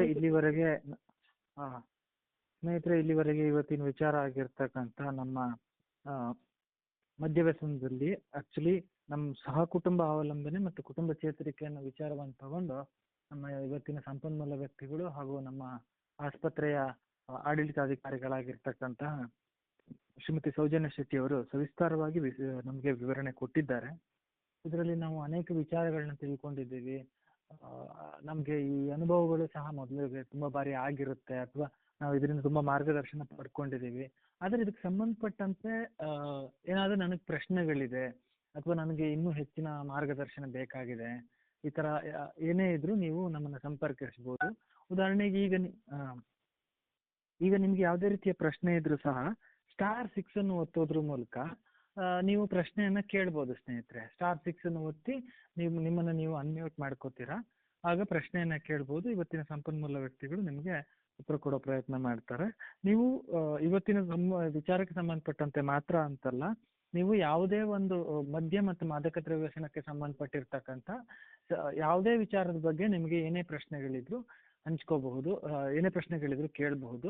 ಇದು ಒಂದು ಸಾರ್ವಜನಿಕ ಕಾರ್ಯಕ್ರಮ ಆಗಿರೋದ್ರಿಂದ ನೀವು 1-2 ನಿಮಿಷದಲ್ಲಿ ನಿಮ್ದು ಏನಾದ್ರು ಚಿಕ್ಕದಾಗಿ ಏನಾದ್ರು ಅನುಭವ ಇದ್ರೆ ಹಂಚ್ಕೋಬೇಕು. ದಯವಿಟ್ಟು ಬೇರೆಯವರಿಗೂ ಮಾತಾಡೋದಕ್ಕೆ ಅವಕಾಶ ಮಾಡಿಕೊಡ್ಬೇಕು. ಇದು ಮುಖ್ಯವಾಗಿ ಈ ಕಾರ್ಯಕ್ರಮದಲ್ಲಿ ನಾವು ಪ್ರಶ್ನೆಗಳನ್ನ ತಗೊಳ್ಳೋದಕ್ಕೆ ಇಷ್ಟಪಡ್ತೇವೆ. ಅನುಭವಗಳನ್ನ ಹಂಚ್ಕೊಳ್ಳೋದಕ್ಕೆ ಕೊನೆಯಲ್ಲಿ ಸಮಯಾವಕಾಶ ಇದ್ರೆ ಕೊಡೋಣ. ಯಾರಿಗಾದ್ರೂ ಪ್ರಶ್ನೆಗಳಿದ್ರೆ ಕೇಳಬಹುದು. ಹಾಗೆಯೇ ಸ್ನೇಹಿತರೆ, ಇವತ್ತಿನ ದಿವಸ ನನಗೆ ನಮ್ಮ ಈ ಕಾರ್ಯಕ್ರಮದಲ್ಲಿ ಕೆಲವರಿಗೆ ಅನ್ಸುತ್ತೆ ನನಗೆ ಇನ್ನೂ ಹೆಚ್ಚಿನ ವಿಚಾರವನ್ನ ತಿಳ್ಕೋಬೇಕು, ನಾನು ಆದ್ರಿಂದ ಭೇಟಿ ಮಾಡ್ಬೋದಾ, ಅಥವಾ ಈ ವಿಚಾರದ ಬಗ್ಗೆ ನಮ್ಮ ಫ್ಯಾಮಿಲಿಯಲ್ಲೋ ನಮ್ಮ ಯಾರೋ ಬಂಧುಗಳಿಗೋ ನಾವ್ಯಾರಿಗೋ ಹಿತೈಷಿಗಳಾಗಿದ್ದೇವೆ, ಅವ್ರಿಗೆ ಈ ತರ ಸಮಸ್ಯೆ ಇದೆ, ನಾನು ಅವ್ರನ್ನ ಇಲ್ಲಿ ಕರ್ಕೊಂಡ್ಬರ್ಬೇಕು ಅಂತಿದ್ದೀನಿ, ಅಥವಾ ಇದರ ಒಂದು ಪ್ರೊಸೀಜರ್ಸ್ ಹೇಗಿದೆ ಅಂತೆಲ್ಲ ವೈಯಕ್ತಿಕವಾಗಿ ನೀವು ಸಂಪರ್ಕ ಮಾಡಿ ತಿಳ್ಕೋಬೇಕು ಅಂತ ಅನೇಕರಿಗೆ ಇರುತ್ತೆ. ಅದರಿಂದ ದಯವಿಟ್ಟು ನಾನು ನಮ್ಮ ಆಸ್ಪತ್ರೆ ಸಂಪರ್ಕ ಸಂಖ್ಯೆಯನ್ನ ಕೊಡ್ತೇನೆ, ಅದನ್ನ ನೋಟ್ ಮಾಡ್ಕೊಳ್ಳಿ. ಅದನ್ನು ನೋಟ್ ಮಾಡಿಕೊಂಡು ನೀವು ಹೆಚ್ಚಿನ ವಿವರಗಳಿಗೆ ನಮ್ಮ ಆಸ್ಪತ್ರೆ ಸಂಪರ್ಕ ಸಂಖ್ಯೆಗೆ ಸಂಪರ್ಕಿಸಬಹುದು ಅಂತ ಈ ಮೂಲಕ ಹೇಳ್ತೇನೆ ಸ್ನೇಹಿತರೆ. ದಯವಿಟ್ಟು ನೋಟ್ ಮಾಡ್ಕೊಳ್ಳಿ. 9242821215 ಇದು ನಮ್ಮ ಆಸ್ಪತ್ರೆ ಸಂಪರ್ಕ ಸಂಖ್ಯೆ. ದಯವಿಟ್ಟು ಈ ಸಂಪರ್ಕ ಸಂಖ್ಯೆಗೆ ನೀವು ನಿಮ್ಮ ಯಾವುದೇ ಒಂದು ಸಮಸ್ಯೆಗಳಿಗೆ ಅಥವಾ ನೀವು ಅಪಾಯಿಂಟ್ಮೆಂಟ್ ತಗೊಳ್ಳೋದಕ್ಕಿರ್ಬೋದು, ಅಥವಾ ಯಾರಾದರೂ ವೈಯಕ್ತಿಕವಾಗಿ ನಮ್ಮ ಹೆಚ್ಚು ಕಡಿಮೆ ಇವತ್ತಿಗೆ ನಮ್ಮ 95 ವಾರಗಳ ಕಾಲ ನಾವು ಈ ಒಂದು ಕಾರ್ಯಕ್ರಮದ ಬಗ್ಗೆ ಮಾತಾಡ್ಕೊಂಡ್ ಬಂದಿದ್ದೀವಿ. ಮದ್ಯ ಮತ್ತು ಮಾದಕ ದ್ರವ್ಯ ವ್ಯಸನದ ಬಗ್ಗೆ ಮಾತಾಡ್ಕೊಂಡ್ ಬಂದಿದ್ದೀವಿ. ಇದರಲ್ಲಿ ಯಾವುದೇ ವಿಚಾರಕ್ಕೆ ಸಂಬಂಧಪಟ್ಟಿರ್ತಕ್ಕಂಥ ಯಾವುದೇ ಒಬ್ಬ ಸಂಪನ್ಮೂಲ ವ್ಯಕ್ತಿಗಳೇ ಆಗಿರ್ಬೋದು, ಮನಃಶಾಸ್ತ್ರಜ್ಞರು ಅಥವಾ ಆಪ್ತ ಸಮಾಲೋಚಕರು ಯಾರೇ ಬೇಕಾದ್ರೂ ನಿಮ್ಗೆ ಸಂಪರ್ಕಕ್ಕೆ ಬೇಕು ಅಂದ್ರೆ ಈ ನಮ್ಮ ಸಂಪರ್ಕ ಸಂಖ್ಯೆಗೆ ಸಂಪರ್ಕಿಸಿ ನೀವು ವಿವರಗಳನ್ನ ಪಡ್ಕೋಬಹುದು ಸ್ನೇಹಿತರೆ. ಹಾಗೆ ಇನ್ನು ನಮ್ಮ ಆಸ್ಪತ್ರೆಯಿಂದ ಒಂದು ವಿಶೇಷವಾದ ಒಂದು ವೈದ್ಯಕೀಯ ಸಹಾಯವಾಣಿ, ತುರ್ತು ಸಹಾಯವಾಣಿಯನ್ನು ಸಹ ಆರಂಭಿಸಿದ್ದೇವೆ. ಸುಮಾರು 2 ವರ್ಷಗಳ ಕಾಲದಿಂದ ಈ ಒಂದು ವೈದ್ಯಕೀಯ ಸಹಾಯವಾಣಿ ನಡ್ಕೊಂಡು ಬರ್ತಾ ಇದೆ. ಇದರಲ್ಲಿ ಮದ್ಯ ವ್ಯಸನದಿಂದಾಗಿರ್ತಕ್ಕಂಥ ತುರ್ತು ಪರಿಸ್ಥಿತಿಯಲ್ಲಿ ಮಾತ್ರ ಈ ವೈದ್ಯಕೀಯ ಸಹಾಯವಾಣಿಯನ್ನು ಬಳಸಬೇಕು. ಈಗ ನಾನು ಕೊಡ್ತಾ ಇರ್ತಕ್ಕಂಥ ಹೆಲ್ಪ್ ಲೈನ್ ನಂಬರ್ ಏನಿದೆಯೋ ಅದನ್ನ ಅಪಾಯಿಂಟ್ಮೆಂಟ್ ತಗೊಳ್ಳೋದಕ್ಕೆ ಅಥವಾ ಏನೋ ಡೌಟ್ಸ್ ಇದೆ ಕೇಳೋದಕ್ಕೆ ಅಥವಾ ನಮ್ಮ ಕಾರ್ಯಕ್ರಮಕ್ಕೆ ಸಂಬಂಧಪಟ್ಟಿದ್ದಕ್ಕೆ ಅಂತಲ್ಲ, ಇದು ಎಮರ್ಜೆನ್ಸಿ ಹೆಲ್ಪ್ ಲೈನ್. ಇದು ನಿಮ್ಗೆ ಏನಾಗುತ್ತೆ, ಕೆಲವು ವೈದ್ಯಕೀಯ ತುರ್ತು ಸಂದರ್ಭದಲ್ಲಿ ಅಥವಾ ನಮ್ಮ ಆಸ್ಪತ್ರೆಯಲ್ಲಿ ಈಗಾಗಲೇ ಚಿಕಿತ್ಸೆ ಪಡಿತಾ ಇದ್ದು ಅವರಿಗೆ ಏನೋ ಮಾತ್ರೆಗಳ ಒಂದು ಬಗ್ಗೆ ಅನುಮಾನ, ಆತಂಕ ಇದ್ದಲ್ಲಿ, ಕೆಲವು ಟೈಮ್ ಒಂದು ಡೋಸ್ ಮಿಸ್ ಮಾಡಿದೆ ಅಂತನೋ ಅಥವಾ ಒಂದು ಓವರ್ ಡೋಸ್ ಆಯ್ತು ಅಂತನೋ, ಕೆಲವು ಸಡನ್ ಸಿಂಪ್ಟಮ್ಸ್ಗಳು ಏನೋ ತೋರಿಸ್ತಾ ಇದೆ, ಸಡನ್ ಆಗಿ ಏನ್ ಮಾಡ್ಬೇಕು ಗೊತ್ತಾಗ್ತಿಲ್ಲ ಅಂತ ಇದ್ದಾಗ ತಕ್ಷಣಕ್ಕೆ ನಾವು ತಜ್ಞ ವೈದ್ಯರನ್ನ ಸಂಪರ್ಕಿಸೋದು ಮುಖ್ಯ ಆಗುತ್ತೆ. ಆಗ ನಾವು ಅಪಾಯಿಂಟ್ಮೆಂಟ್ ತಗೊಂಡು ಮರುದಿನ ಬೆಳಿಗ್ಗೆ ನಾವು ಹಾಸ್ಪಿಟ್ಲಿಗೆ ಬರ್ತೀವಿ ಅನ್ನೋ ತರ ಪರಿಸ್ಥಿತಿ ಇರೋದಿಲ್ಲ. ಅಂತ ಸಮಯದಲ್ಲಿ ತುರ್ತು ಪರಿಸ್ಥಿತಿ ಉಂಟಾದಲ್ಲಿ ನೇರವಾಗಿ ತಜ್ಞ ವೈದ್ಯರ ಬಳಿಯೇ ಮಾತಾಡ್ಬೇಕಾಗುತ್ತೆ. ನಾವು ಫೋನ್ ಮಾಡಿ ಅಪಾಯಿಂಟ್ಮೆಂಟ್ ತಗೊಂಡು ಈ ತರ ಎಲ್ಲ ಸಾಧ್ಯ ಆಗೋದಿಲ್ಲ. ಆ ಒಂದು ಪರಿಸ್ಥಿತಿಗೆ ಮಾತ್ರ ನಾವು ಈ ತುರ್ತು ಒಂದು ಸಹಾಯವಾಣಿಯನ್ನು ಆರಂಭಿಸಿದ್ದೇವೆ. ಈ ತುರ್ತು ಸಹಾಯವಾಣಿಗೆ ನೀವು ಸಂಪರ್ಕಿಸಿ ನಿಮ್ಗೆ ಏನಾದ್ರು ಪರಿಹಾರಗಳನ್ನ, ತ್ವರಿತವಾದ ಒಂದು ಪರಿಹಾರವನ್ನು ಪಡ್ಕೊಳ್ಳೋದಕ್ಕೆ ನಿಮ್ಗೆ ಈ ಒಂದು ನಂಬರ್ನ ಕೊಡ್ತಾ ಇದ್ದೇನೆ, ದಯವಿಟ್ಟು ನೋಟ್ ಮಾಡ್ಕೊಳ್ಳಿ.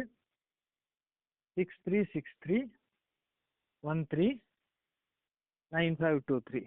ಸ್ನೇಹಿತರೆ, ಈ ಸಂಖ್ಯೆಯನ್ನು ನೀವು ಅಪಾಯಿಂಟ್ಮೆಂಟ್ ತಗೊಳ್ಳೋದಕ್ಕೆ ಅಥವಾ ಡಾಕ್ಟರ್ ಬಗ್ಗೆ ವಿಚಾರಿಸೋದಕ್ಕೆ ಇದಕ್ಕೆ ದಯವಿಟ್ಟು ಬಳಸಬಾರ್ದು. ಇದು ನೇರವಾಗಿ ತಜ್ಞ ವೈದ್ಯರ ಬಳಿಯೇ ಇರೋದ್ರಿಂದ ಎಮರ್ಜೆನ್ಸಿ ಹೆಲ್ಪ್ ಲೈನ್ ನಂಬರ್ ಇದು. ಆದ್ರಿಂದ ನೀವು ಅದಕ್ಕೆ ತುರ್ತು ಪರಿಸ್ಥಿತಿಯಲ್ಲಿ ಮಾತ್ರ ಬಳಸಬೇಕು ಅಂತ ಮತ್ತೊಮ್ಮೆ ವಿನಂತಿ ಮಾಡ್ಕೊತಾ ಇದ್ದೇನೆ.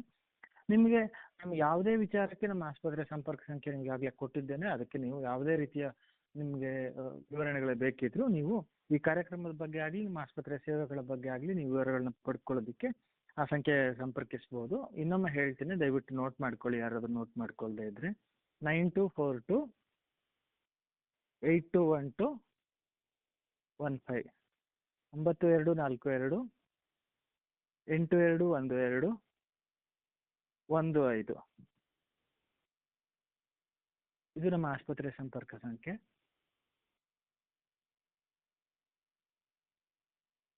ಇನ್ನು ನಮ್ಮ ಆಸ್ಪತ್ರೆಯಲ್ಲಿ ಇದಲ್ಲದೆ ವೃದ್ಧರಿಗಾಗಿ ಹಗಲು ಆರೈಕೆ ಕೇಂದ್ರದ ವ್ಯವಸ್ಥೆ, ವೃದ್ಧರ ದೀರ್ಘಕಾಲೀನ ಒಳರೋಗಿ ವ್ಯವಸ್ಥೆ ಹಾಗೂ ಸಂಪೂರ್ಣವಾದ ಒಂದು ಆಯುರ್ವೇದ ಚಿಕಿತ್ಸೆ ಇದೆ, ಹಾಗೆ ಯೋಗ ಚಿಕಿತ್ಸೆ ಇದೆ.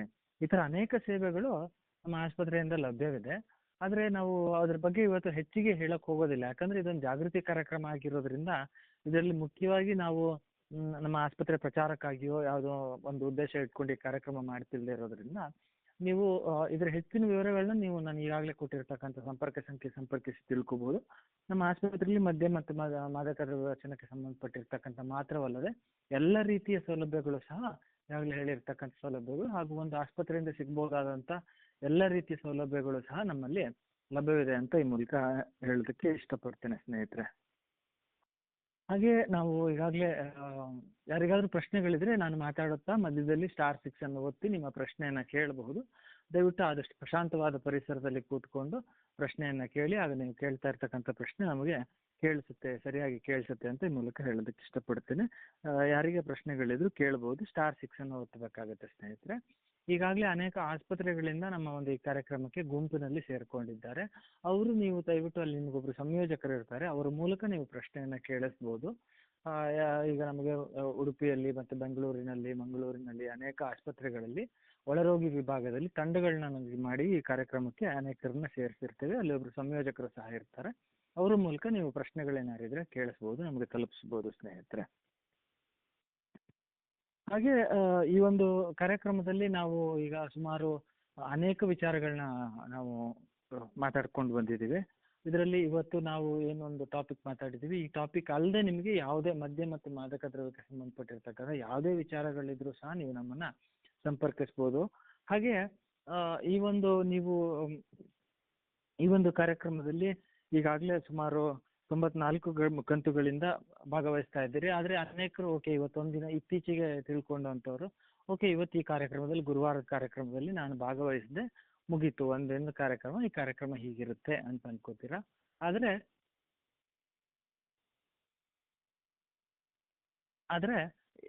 ಈ ಒಂದು ಕಾರ್ಯಕ್ರಮ ಏನಂದ್ರೆ ಪ್ರತಿ ಗುರುವಾರವೂ ಬೇರೆ ಬೇರೆ ಸಂಪನ್ಮೂಲ ವ್ಯಕ್ತಿಗಳು ಬರ್ತಾರೆ, ಬೇರೆ ಬೇರೆ ವಿಚಾರಕ್ಕೆ ಮದ್ಯ ಮತ್ತು ಮಾದಕ ವ್ಯಸನಕ್ಕೆ ಸಂಬಂಧಪಟ್ಟಿರ್ತಕ್ಕಂಥ ಬೇರೆ ಬೇರೆ ವಿಚಾರದ ಬಗ್ಗೆ ಮಾತಾಡ್ತಾರೆ. ಒಂದೇ ವಿಚಾರವಾಗಿ ಇರೋದಿಲ್ಲ. ಅದರಿಂದ ಪ್ರತಿ ವಾರವೂ ಬೇರೆ ಬೇರೆ ವಿಚಾರಗಳನ್ನ ತಿಳ್ಕೊಬಹುದು. ಇದೊಂದು ಜಾಗೃತಿ ಕಾರ್ಯಕ್ರಮ ಆಗಿರೋದ್ರಿಂದ ನಿಮ್ಗೆ ಅನೇಕ ವಿಚಾರಗಳು ತಿಳ್ಕೊಳ್ಳೋದಕ್ಕೆ ಸಿಗುತ್ತೆ. ಹಾಗೆ ಈ ಕಾರ್ಯಕ್ರಮಕ್ಕೆ ನೀವು ಯಾವುದೋ ಒಂದು ಧಾರ್ಮಿಕ ಸಂಘಟನೆ ಪರನೋ, ಯಾವುದೋ ಒಂದು ರಾಜಕೀಯ ಸಂಘಟನೆ ಪರನೋ, ಅಥವಾ ಯಾವುದೋ ಆಸ್ಪತ್ರೆ ಪ್ರಚಾರಕ ಪರನೋ ಅಂತೆಲ್ಲ. ಇದರಲ್ಲಿ ನಮಗೆ ಅನೇಕ ಆಸ್ಪತ್ರೆಗಳಿಂದ ಜನ ಸೇರ್ಕೋತಾರೆ, ಅನೇಕ ಧಾರ್ಮಿಕ ಸಂಘಟನೆಗಳಿಂದನೂ ಜನ ಸೇರ್ಕೋತಾರೆ, ಇನ್ನು ರಾಜಕೀಯ ಸಂಘಟನೆಗಳು, ಸ್ವಸಹಾಯ ಗುಂಪುಗಳು, ಹೀಗೆ ಎಲ್ಲ ಕಡೆಯಿಂದನೂ ಜನ ಸೇರ್ಕೋತಾರೆ.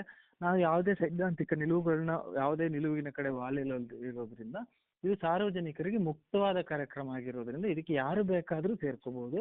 ಆದಷ್ಟು ಇದರ ಅವಶ್ಯಕತೆ ಇರ್ತಕ್ಕಂಥ ಪ್ರತಿಯೊಬ್ಬರಿಗೂ ನೀವು ತಿಳಿಸಿ ಹೆಚ್ಚು ಹೆಚ್ಚು ಜನರು ಸೇರ್ಕೊಳ್ಳೋ ತರ ಮಾಡಿ. ಹಾಗೆ ಈ ಕಾರ್ಯಕ್ರಮದ ರೆಕಾರ್ಡಿಂಗ್ ಸಹ ನಮಗೆ ಯೂಟ್ಯೂಬ್ನಲ್ಲಿ ಲಭ್ಯವಿರುತ್ತೆ. ಆ ರೆಕಾರ್ಡಿಂಗ್ನ ನೀವು ಇತರರಿಗೆ ಕೇಳಿಸೋ ವ್ಯವಸ್ಥೆಯನ್ನು ಸಹ ಮಾಡಿ ಅಂತ ಈ ಮೂಲಕ ತಿಳಿಸೋದಕ್ಕೆ ಇಚ್ಛಪಡ್ತೇನೆ. ಸರಿ ಸ್ನೇಹಿತರೆ, ಇವತ್ತಿನ ದಿನ ಸಮಯ ಆಗ್ತಾ ಬಂದಿದೆ. ಯಾರಿಗಾದ್ರೂ ಪ್ರಶ್ನೆ ಇದ್ರೆ ಕೇಳ್ಬೋದು. ಒಂದು 5 ನಿಮಿಷ ಮುಂಚೆ ನಾವು ಈ ಕಾರ್ಯಕ್ರಮವನ್ನು ಮುಗಿಸಿ ಮುಂದೆ ಇದೇ ಲೈನಲ್ಲಿ ನಡೀತಕ್ಕಂಥ ಬೇರೆ ಕಾರ್ಯಕ್ರಮಗಳಿಗೆ ಅವಕಾಶ ಮಾಡಿಕೊಡ್ಬೇಕು. ಆದ್ರಿಂದ ಇವತ್ತು ಯಾರಿಗೂ ಪ್ರಶ್ನೆಗಳಿಲ್ಲ ಅಂದ್ರೆ ನಾವು ಈ ಕಾರ್ಯಕ್ರಮವನ್ನು ಮುಗಿಸೋಕೆ ಹೊರಡೋಣ. ನಾವು ಡಾಕ್ಟರ್ ಎ ವಿ ಬಾಳಿಗ ಸ್ಮಾರಕ ಆಸ್ಪತ್ರೆ ಉಡುಪಿ ಹಾಗೂ ಕಮಲಿಯ ಬಾಳಿಗ ಚಾರಿಟೇಬಲ್ ಟ್ರಸ್ಟ್ ಮುಂಬೈ ಇವರ ಸಂಯುಕ್ತ ಆಶ್ರಯದಲ್ಲಿ ನಡೀತಾ ಇರತಕ್ಕಂಥ ಮದ್ಯ ಮತ್ತು ಮಾದಕ ದ್ರವ್ಯ ವ್ಯಸನದ ವಿರುದ್ಧ ಉಚಿತವಾದ ವಾರಕ್ಕೊಮ್ಮೆ ನೇರ ಫೋನ್ ಇನ್ ಕಾರ್ಯಕ್ರಮದ 95ನೇ ಕಂತಿನ ಅಂತಿಮ ಘಟ್ಟಕ್ಕೆ ತಲುಪಿದ್ದೇವೆ. ಇವತ್ತಿನ ದಿವಸ ನಮಗೆ ನಮ್ಮ ಒಂದು ಕಾರ್ಯಕ್ರಮಕ್ಕೆ ಸಂಪನ್ಮೂಲ ವ್ಯಕ್ತಿಗಳಾಗಿ ಆಗಮಿಸಿರ್ತಕ್ಕಂಥವ್ರು ನಮ್ಮ ಆಸ್ಪತ್ರೆಯಲ್ಲಿ ಆಪ್ತ ಸಮಾಲೋಚಕರಾಗಿದ್ದು, ನಮ್ಮ ಆಸ್ಪತ್ರೆಯ ಆಡಳಿತಾಧಿಕಾರಿಗಳಾಗಿ ಒಂದು ಜವಾಬ್ದಾರಿಯನ್ನು ನಿರ್ವಹಿಸ್ತಾ ಇರ್ತಕ್ಕಂಥ ಶ್ರೀಮತಿ ಸೌಜನ್ಯ ಶೆಟ್ಟಿ ಅವರು. ಅವರಿಗೆ ನಾನು ತಮ್ಮೆಲ್ಲರ ಪರವಾಗಿ ಹೃತ್ಪೂರ್ವಕವಾದ ಒಂದು ಧನ್ಯವಾದಗಳನ್ನ ತಿಳಿಸೋದಕ್ಕೆ ಇಷ್ಟಪಡ್ತೀನಿ ಸ್ನೇಹಿತರೆ. Thank you.